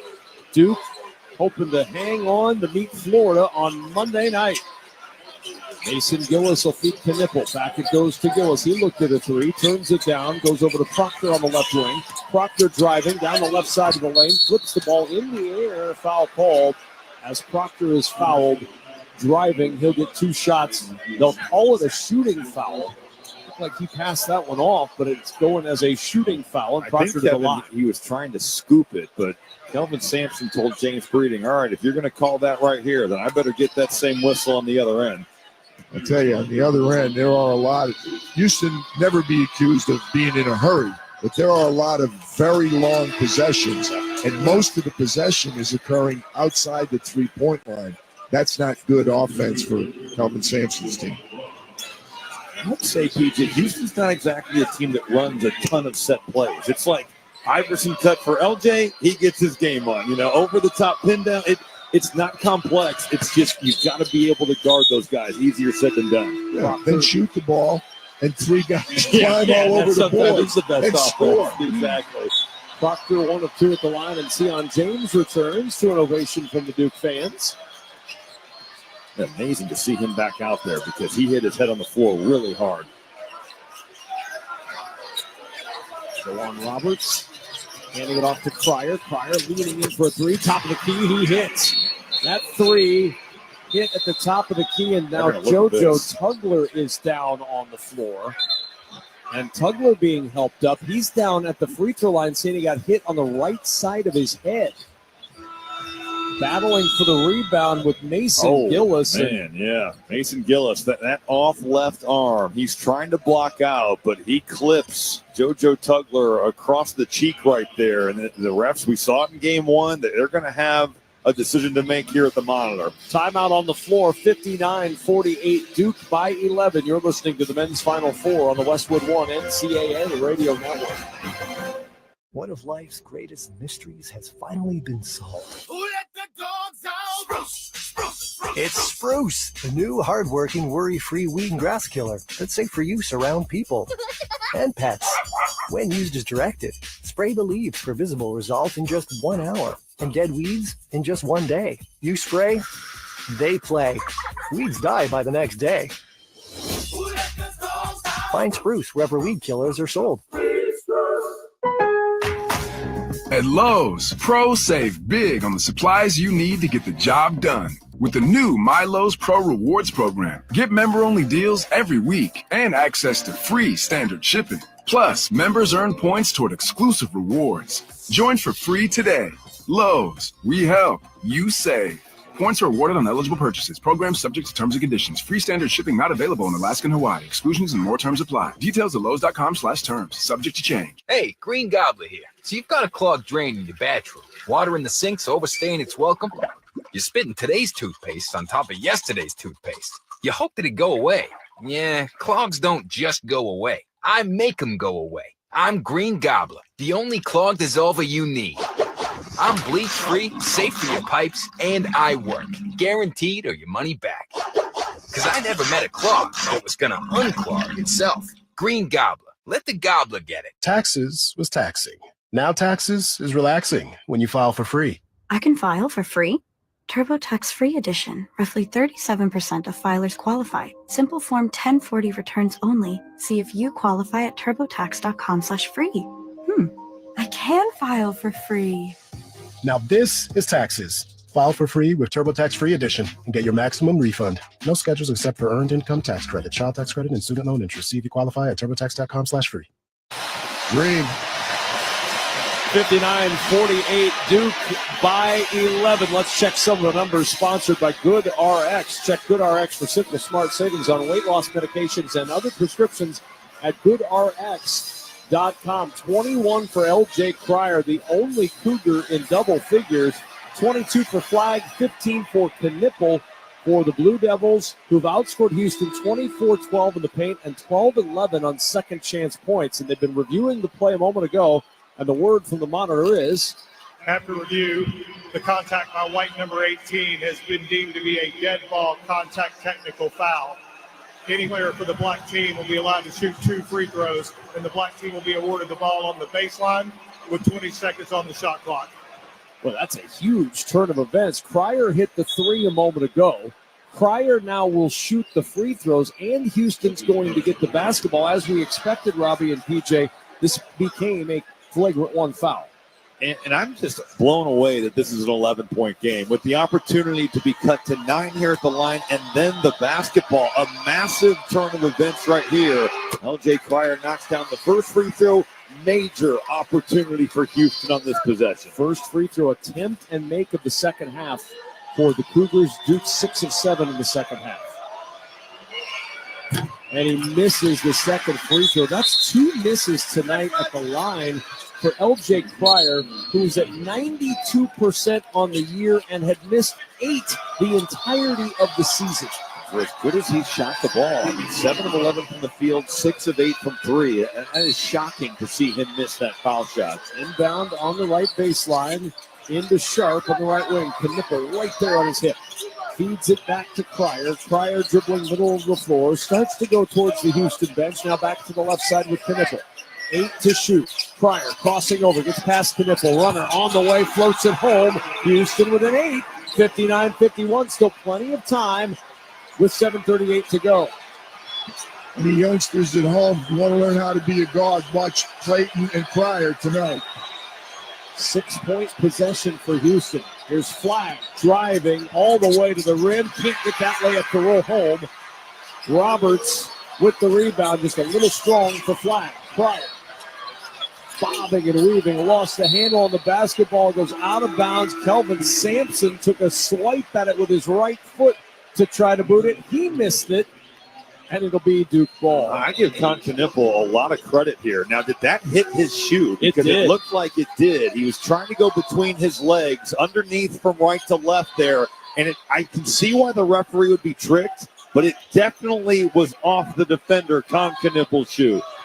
Boy, Houston misses an opportunity there and didn't get help on the floor. Now James will bring it up for Duke. It's Knipple. Standing on the right wing, trying to shed Sharp. Swing around to Proctor. 3 left wing. Rolls off. No. And that'll be a foul on Malawach. Working against the smaller Tugler, trying to go through him. And Malawach picks up the personal foul. Terrence Arsenault is playing a dangerous game. On that pin down there, you're going under or removed on Tyrese Proctor. The way that he has shot the ball, coming into the night, 16 of his last 25 from 3. Houston a bit fortunate there, but a good block out by Joseph Tugler on the backside. Daniel Sharp to walk this one up for the Cougars. Roberts with a left-hand dribble. That hand to Cryer. Cryer back near the logo at half court. Jumps the pass left side to Tugler. Swing back to Cryer. Cryer against Flag. Top of the key. Launching a three. Off the front iron. Bounces twice. Can't get it to fall. Man's rebound by Sion James to go in there with all the big bodies and rip that thing out of the air. Duke has not hit a field goal in over 4 minutes, and a timeout taken by Duke to try to remedy that situation. 6:26 to go. Even with that long drought, they still lead by 8, 59-51. You're listening to the men's Final Four on the Westwood One NCAA Radio Network. Coverage varies by plan. View contracts and exclusions at endurancewarranty.com. In sports, it's the dream team. And if your car is out of warranty, there's a team for that as well. You, the driver, your mechanic, and Endurance to pay for the repair bills. I'm Danica Patrick. In the past 5 years, auto repair costs have gone up over 36%. And if your manufacturer's warranty is expired, you'll have to cover it all. With an Endurance auto protection plan, no matter what the mileage, if your car is under 20 years old, Endurance can get you covered on the engine, electrical system, transmission, AC, and more. Endurance has plans for any budget. Repairs can be done by the certified mechanic of your choice. Plans cover 24/7 towing, battery jumps, fuel deliveries, tire changes, and lockout services. Act now and get the benefits of our Elite Plan, a $2,000 value at no extra cost. With Endurance, you could never pay for covered auto repairs again. So call now for your free quote. Call 800-967-9180. That's 800-967-9180. 800-967-9180. Your business needed to hire someone yesterday. How can you find amazing candidates fast? Easy. Just use Indeed. With Indeed Sponsored Jobs, your post jumps to the top of the page for relevant candidates so you can reach the people you want faster. According to Indeed data, sponsored jobs posted directly on Indeed have 45% more applications than non-sponsored jobs. Plus, with Indeed Sponsored Jobs, there are no monthly subscriptions, and you only pay for results. Start at Indeed.com/credit. Check engine or ABS light on? Take the guesswork out of your warning lights with O'Reilly Veriscan. It's free. Ask for O'Reilly Veriscan. O'Reilly Auto Parts. Find what you love, love what you find. A Total Wine and More. There's so much waiting for you. All kinds of beers and thousands of wines. Drink responsibly. B21. Kevin Kugler, Robbie Hummel, and PJ Carlissimo here at our Grainger courtside seats in San Antonio. Need a buzzer beater to keep your team moving forward? Count on Grainger for fast delivery of industrial-grade supplies. With the games on the line, call Grainger.com or just stop by. 6-0 run for Houston, all on one trip down the floor. 59-51, Duke with the 8-point lead. 6:26 to go in the second half. 9 Houston turnovers, though, have turned into 12 Duke points. And the difference really in this game, 12 to 2 points off turnovers. Well, and for Duke, they're fortunate that 6-0 run isn't more like a 10 or a 12-0 run. You have a missed free throw thrown in there by a 90% foul shooter. You've had a good look for L.J. Cryer that didn't go down, but this Duke offense is sputtered. No field goals in over 4 minutes. We were talking in the break. PJ said it to us. That's a great timeout by John Shire to just kind of resettle everybody, get reset, and close this game out. Yeah, very, very much. I mean, as happy as he is, doesn't like the pace of this game right now, and he knows there a turnover or another Houston 3 from this game being incredibly tight for the last 5 minutes. How about the fact that Duke has 0 fast break points? That's a crazy number. Flag spins, jumper won't go, rebound Cryer. Now Houston, 9 of 18 from 3, 9 of 30 from 2. In one of the stranger stats, but it underlines what this Houston team did in the offseason. They got better from deep. Cryer working it around to the right side. Tugler jumps it down to Roberts. Roberts going left to right, and he lays it in. There's a 2 for Houston, and they're back within 6, 59-53. I love the way that Joseph Tugler helped fake that dribble handoff to get downhill. The help has to come over. You drop it down, and Jawan Roberts understood that with Malawatz looming, he had to get that thing to the rim incredibly quickly. There's Flag. He'll send it over to Knipple. Knipple on the right corner in the baseline. Gives it around the swing to James. James driving from the left corner. Lost it off his foot, and a turnover. Turnover for Duke, a rare one, just their fifth of the ball game. That Houston defense, Kevin, is always swarming. Joseph Tugler, though, the Big 12 Defensive Player of the Year. High-level defensive health defense right there. You're meeting the ball handler outside that lane. You're coming over with that 7'5" wingspan. Tugler makes that happen off the ball. Uzan will walk this one up from right to left. Houston within 6, an 8-0 run. Pryor pushed back near the half-court line by Malawak. Double comes, gets rid of it to Roberts. Roberts fakes the pass, drives inside, can't get the shot. Tip won't go. Rebound by Tugler and a foul. Malawak working against Tugler, who is exhausted. Tugler has had to work for every single touch he's had tonight, and Malawak commits the personal foul. It's on the floor, and I believe Houston will still inbound. Yes, they will. Just 5 team fouls against Duke. LJ Cryer comes off a middle ball screen, and Malawak just isn't going anywhere. And Cryer's like holding it and holding it and holding it. And eventually, you got to give it up. You get it to Juwan Roberts. Roberts' tough night around the rim continues on, but Houston keeps possession. And Uzan will inbound left baseline, lobs it into Sharp. Sharp working against Knipple, driving him down the right side of the lane, gets to the rim. No, but the tip is there by Tugler. Tugler with the tip. 4-point game. 10-0 Houston run. 59-55 Duke, under 5 to play. Joseph Tugler's stat line might not scream it. He has not scored, except he's gotten on the offensive glass. Hasn't scored until that moment. What a time for him to come alive. Proctor, flag, fakes the 3. Flag, going to work, driving on Roberts, gets some space, fades away, off the window. No, and a foul is called going against Malik Brown of Duke. And again, it's Tugler involved in the play, forcing the whistle. And it'll belong to Houston after the 6th Duke foul. Well, you don't make third team all Big 12 by only averaging 5 and 6. You have to have a major impact on the game. He blocks almost 2 shots a game. He lives on the offensive glass. The effort there to get down to the offensive boards, make things happen. He's had a big impact on defense. Joseph Tugler coming to play here in the second half. Here comes Uzan, 4-point game, 10-0 run. Uzan against Flag, sizing him up, dribbling, gets past him to the left elbow, backs it out to Cryer with 12 to shoot.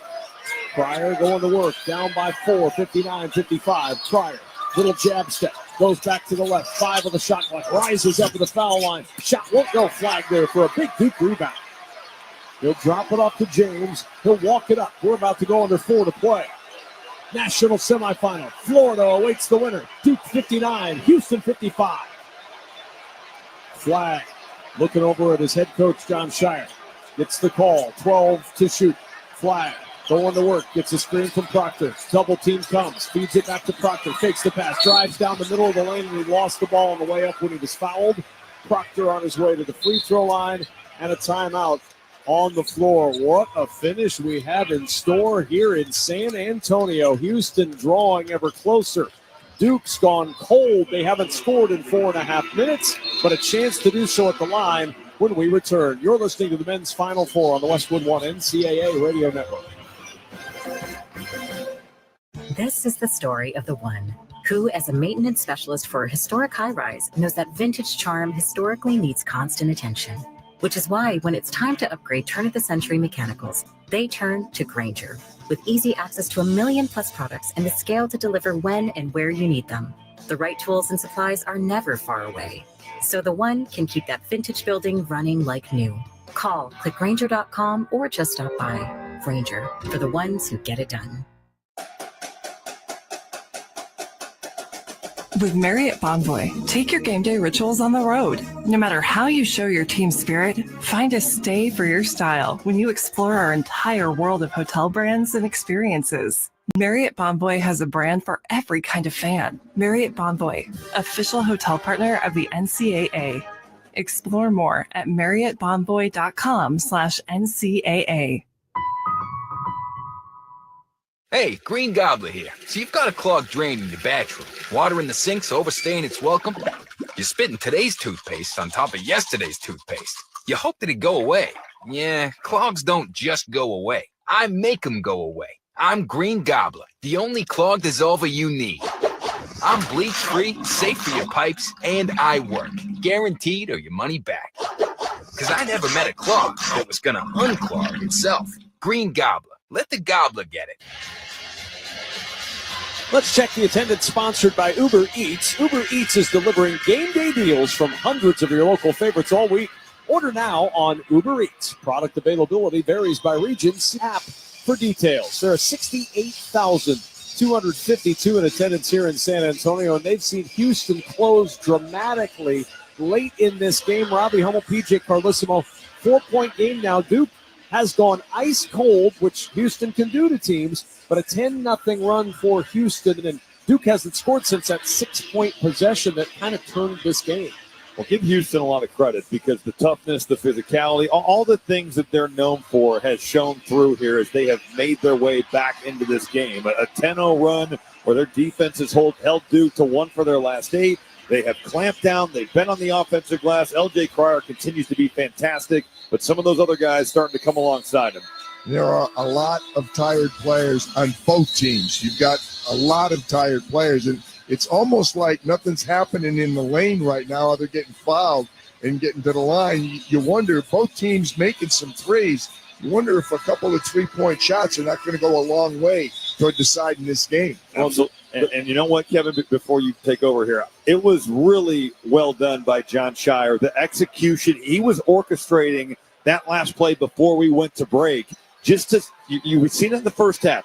They want that guard-on-guard screen to get L.J. Cryer onto Cooper Flagg. They get it. Houston wants to run at him. You end up at the foul line because John Shire pushes the right buttons. And I've got to imagine with all the youth on this team, he's got to do that in key situations with this group. When in the second half, he's right there, so he can kind of play as like a pseudo point guard. They're right in front of him.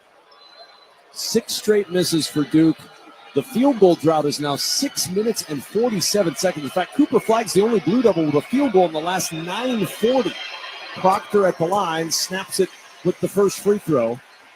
That snaps the 4.5-minute scoring drought, and it gives Duke a 60-55 lead. And Tyrese Proctor, who's just an okay free throw shooter at 69%, will go back for one more, and he hits both of them very smoothly. 61-55. Now the Duke fans rise as one over the right shoulder of Uzan as he brings it up the floor from right to left. Uzan gets a screen. Looked at the three, turns it down. He's got Brown in front of him. The handoff now to Roberts, who swats the hand of James away. Not once but twice, trying to back him down. Turns, left-hand hook. Pinball's out, no good. Rebound, knocked out of bounds. Looked like it was out off Cooper Flagg, but they will say it is Duke basketball. You know, Sion James is essentially Duke's point guard a lot of the time. He initiates a lot of their offense, but at 220, he was able to match the physicality there of Jawan Roberts. That's a heck of a defensive play and a stop that was badly needed for Duke. Still not a field goal in over 7 minutes for Duke. Can they find one here and get a little breathing room? James will work it up top to Proctor. Proctor trying to drive, nothing there, dumps it down low, into the corner, Flagg for 3. Oh, salute the Flagg! The freshman with a giant 3 in the right corner, and Duke reestablishes control up 64-55.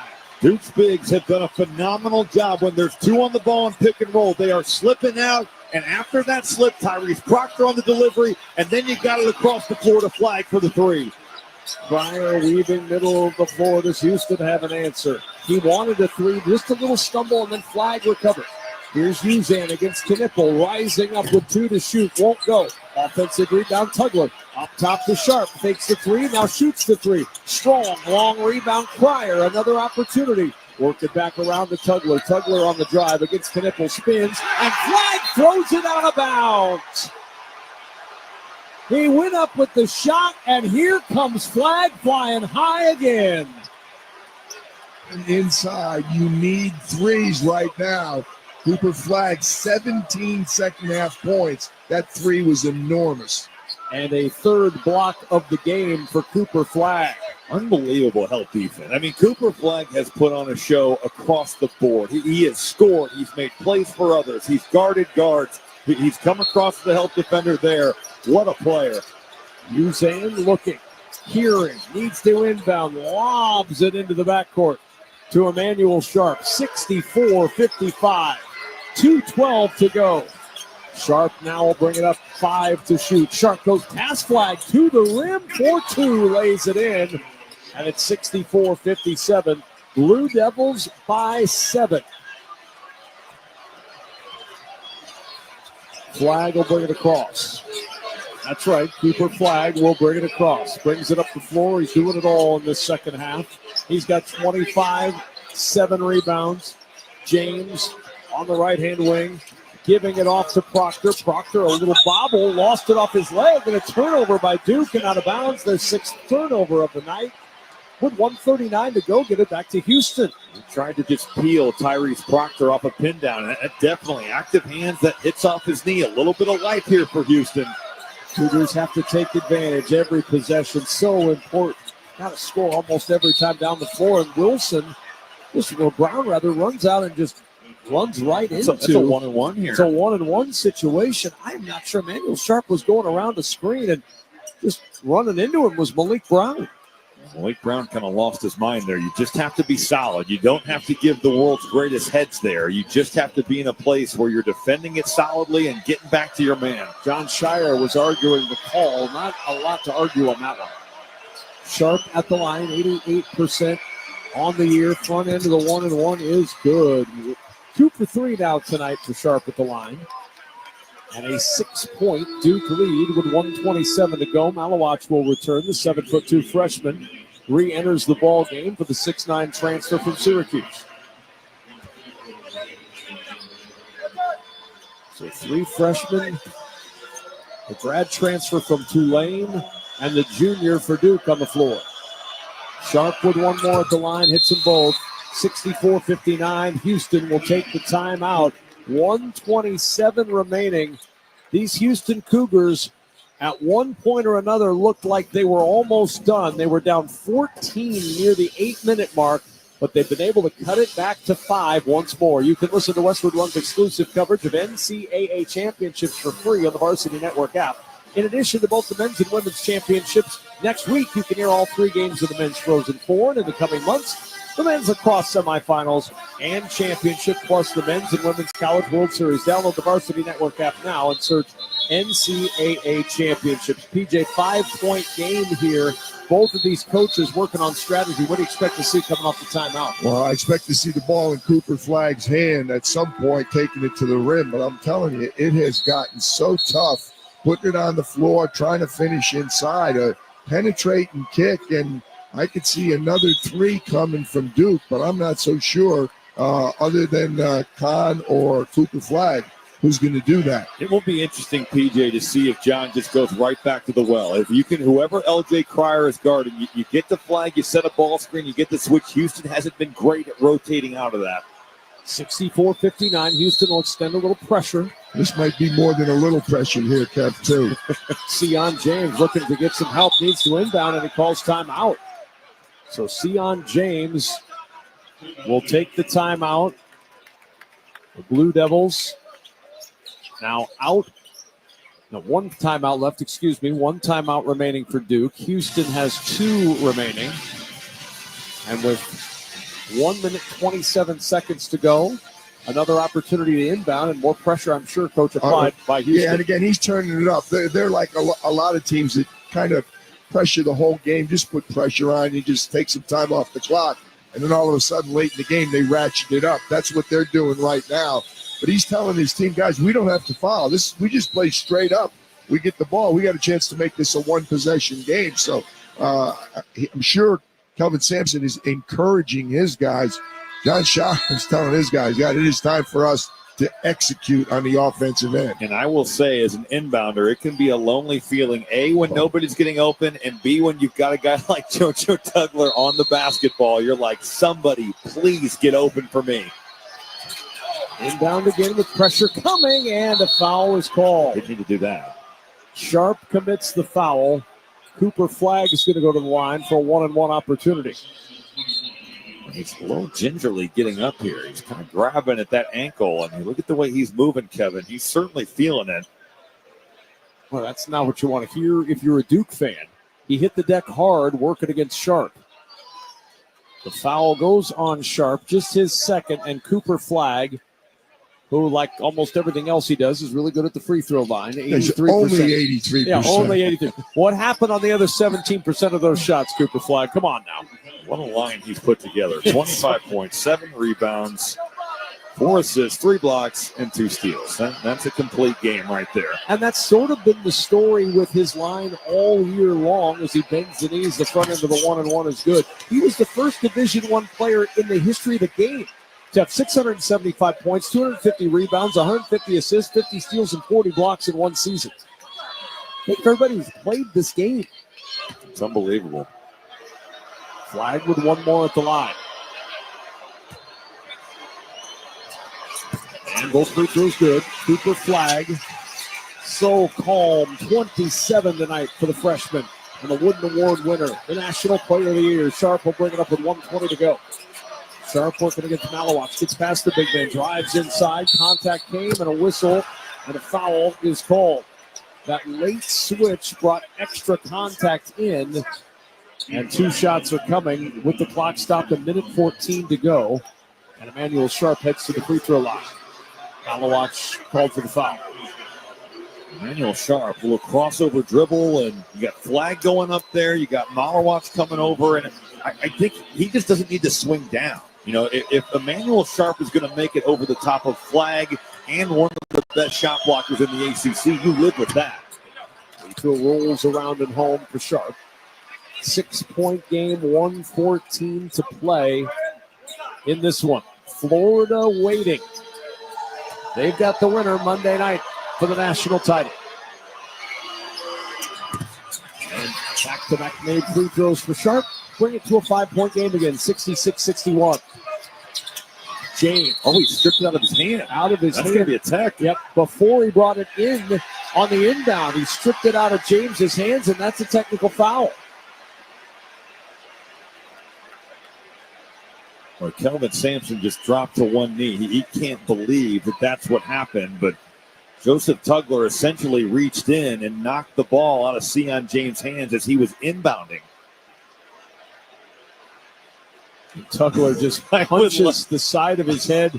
Kelvin Sampson. I would love to know what's being said to him right now. It's just, man, it's hard to believe that could happen. But pressure, stress, fatigue, guys do strange things when those factors are at play. And he knew it right away, too. You could see the look on his face as he hit the ball, an immediate grimace, as if to say, oh, my gosh, what did I just do?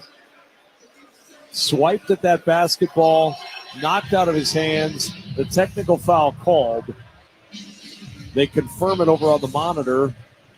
And with 1:14 to go, it's going to be a tech on Tugler, his 4th foul.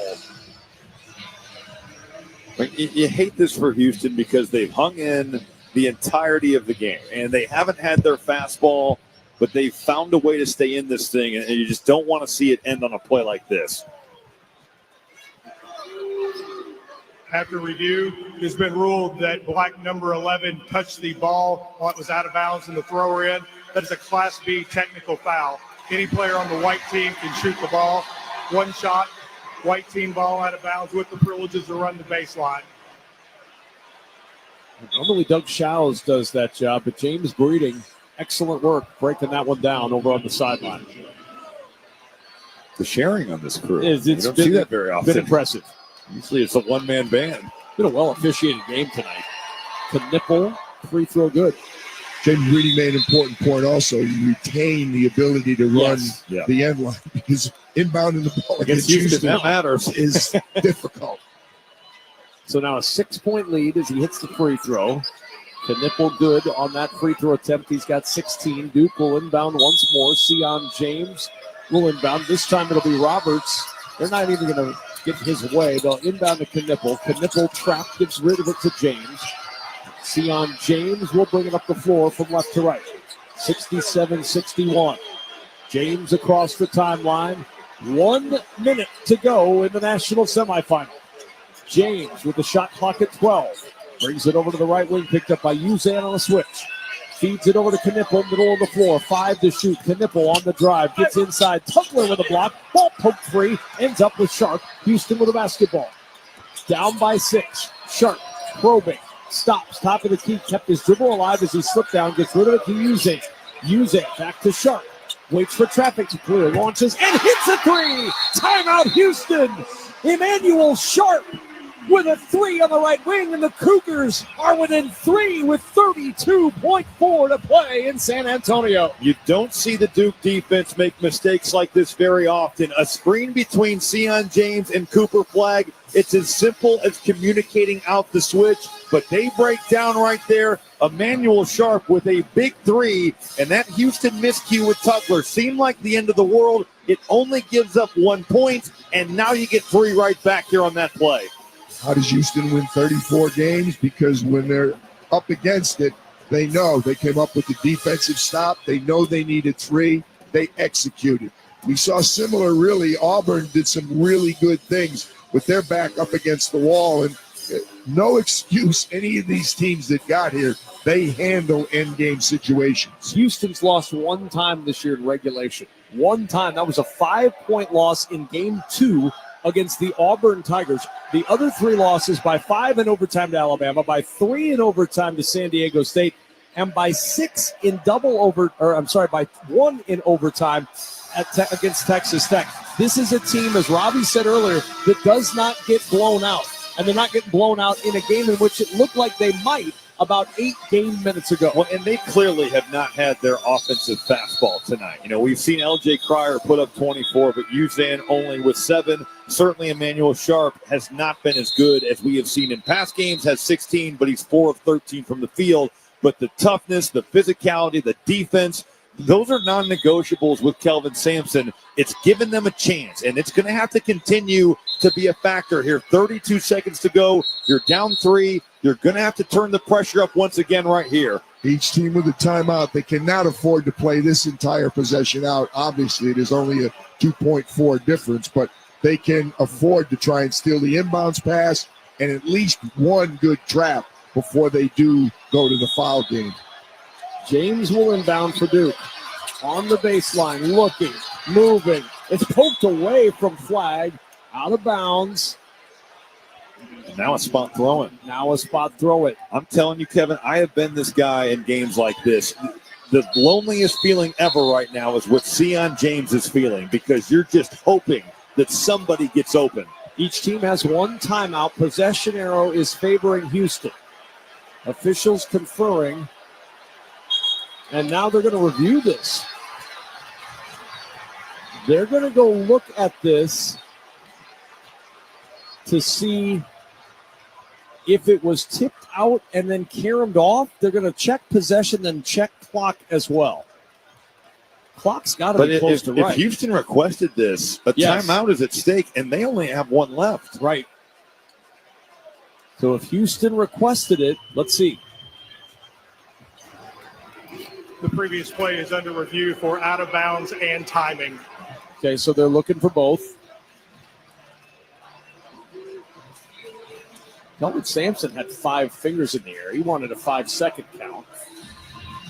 So we're seeing right now, Emmanuel Sharp, it does look like he just bats that with his right hand. Cooper Flagg is in the vicinity. The angle we're seeing now is going to be better.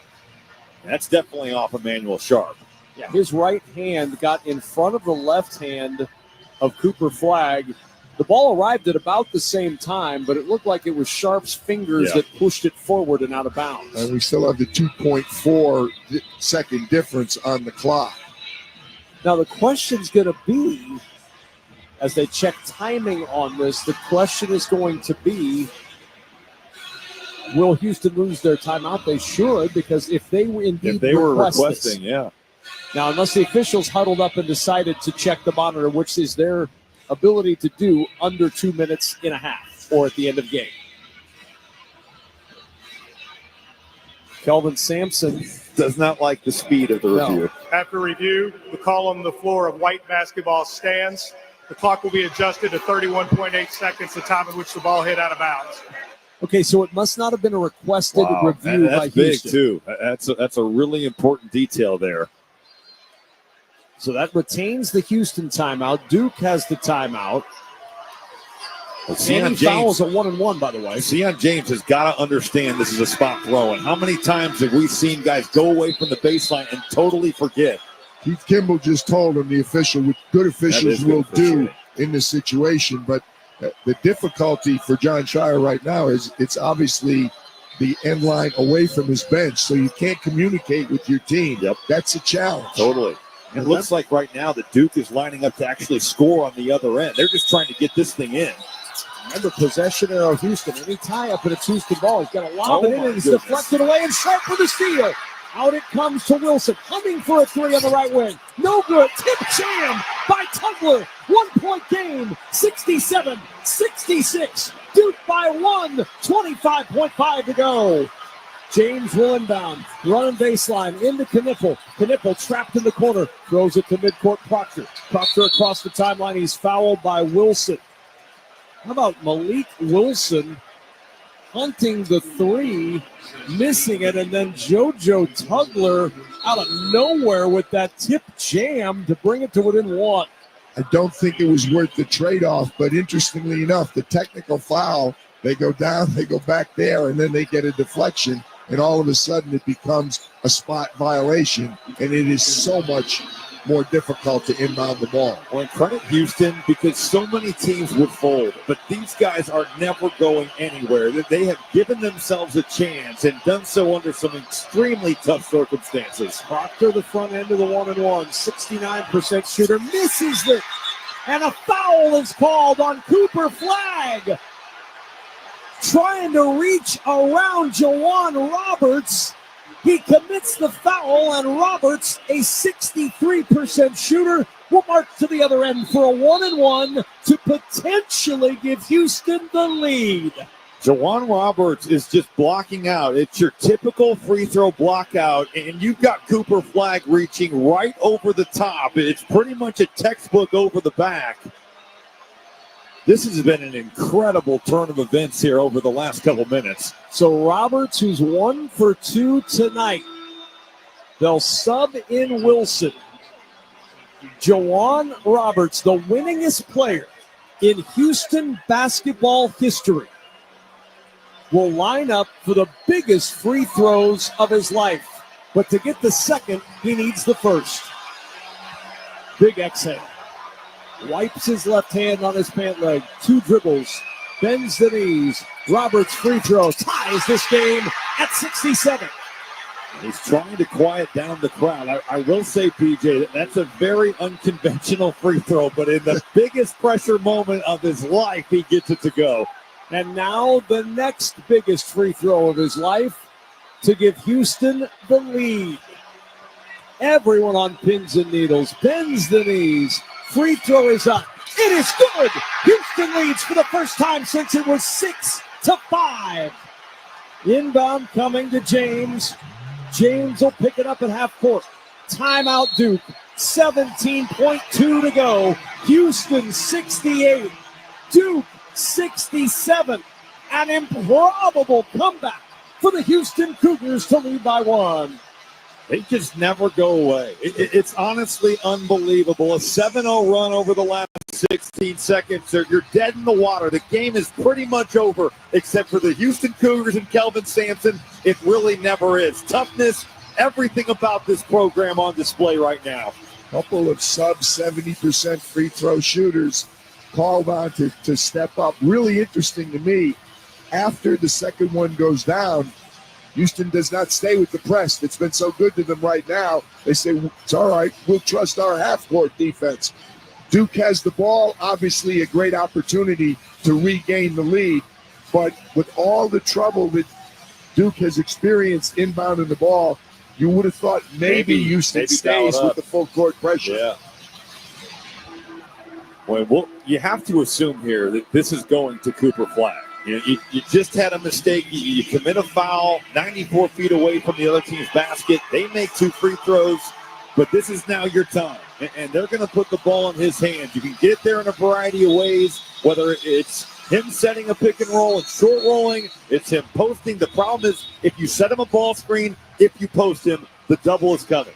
So you're going to have to be creative here for John Shire and how you want to get him the basketball. Is it that guard-on-guard screen? You've got a lot of options, but John Shire, one of the biggest coaching decisions of his career right here. They love to inbound the ball to Con Knippel in this situation and let him initiate the play and get it eventually or pretty quickly. to Cooper Flag. Houston one timeout. Remember, Duke is out of timeouts. Possession arrow also favoring Houston. In a tie-up, it's Cougars ball. If Houston fouls, not a shooting foul, it would be a 1-and-1. Inbounding is Sion James. James in the right-hand offensive zone. In it comes to Kniffel as coach projected.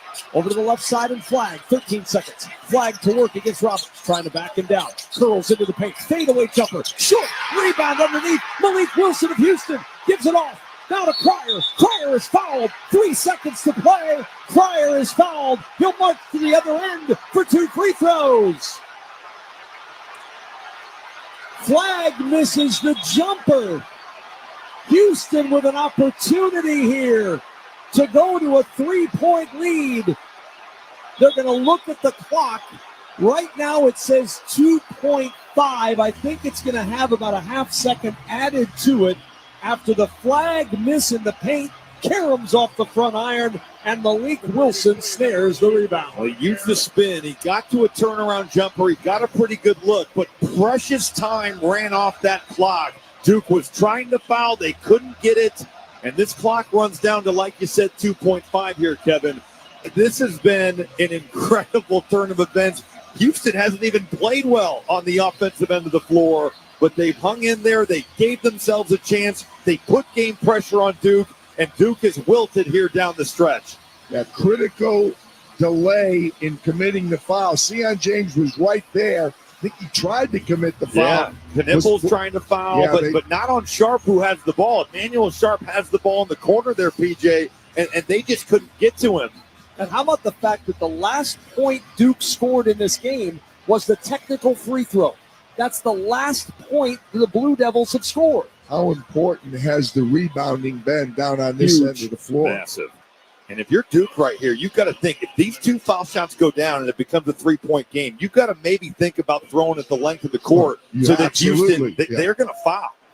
After review, the game clock will be set to 3.7 seconds, time at which the foul was recognized. That's a big boost right there. 1.2 on the clock. Again, possession arrow in favor of Houston. No timeouts for Duke. Sometimes it's almost a break to make the second one if you're the offensive team, because a loose ball bouncing around, you can't control it. If you're standing out of bounds with the clock stopped, you got a chance to get something done. Cryer hits the first, 69-67. 2-point lead for Houston. The Cougars have led for very little of this game. Under 4 minutes. Cryer's second free throw is good. 3-point game, 70-69. Houston by 3. 3.7 to go. Everybody runs down the floor. James, long pass down the floor. Cryer tips it. Loose. Knippel has it. Throws to Proctor. Heaves up a 3. No good. Houston from behind. 14 down to the national championship game. And for the first time since 1984, Houston will play for a men's basketball national championship. It's Houston and Florida in San Antonio on Monday night. What a comeback. What a stunner. And the Houston Cougars are headed to the championship game, 1 win away from Kelvin Sampson's first title as a coach, 1 win away from the school's first title in men's basketball history. I'm stunned because so many things went wrong for Houston that could have been knockout blows, but because of who they are, because of who's their coach, because of the way they play, they never went away totally. They hung in there and they gave themselves a chance. Their defense went from great to a lead at the end of the game. And the fact that Duke doesn't record a field goal over the last 3 minutes, 1 for their last 9, what an insane college basketball game. It's too simplistic to say. Go ahead, Coach. It was just experience, Kevin, excuse me, but you wonder after 38 games, maybe having the young guys out there versus a much more veteran team. Absolutely. When it was time to close the deal, that experience factor jumped up and bit them late. Tremendous point right there, PJ. Duke was scoreless the last 1:14 of the ball game. An 11-1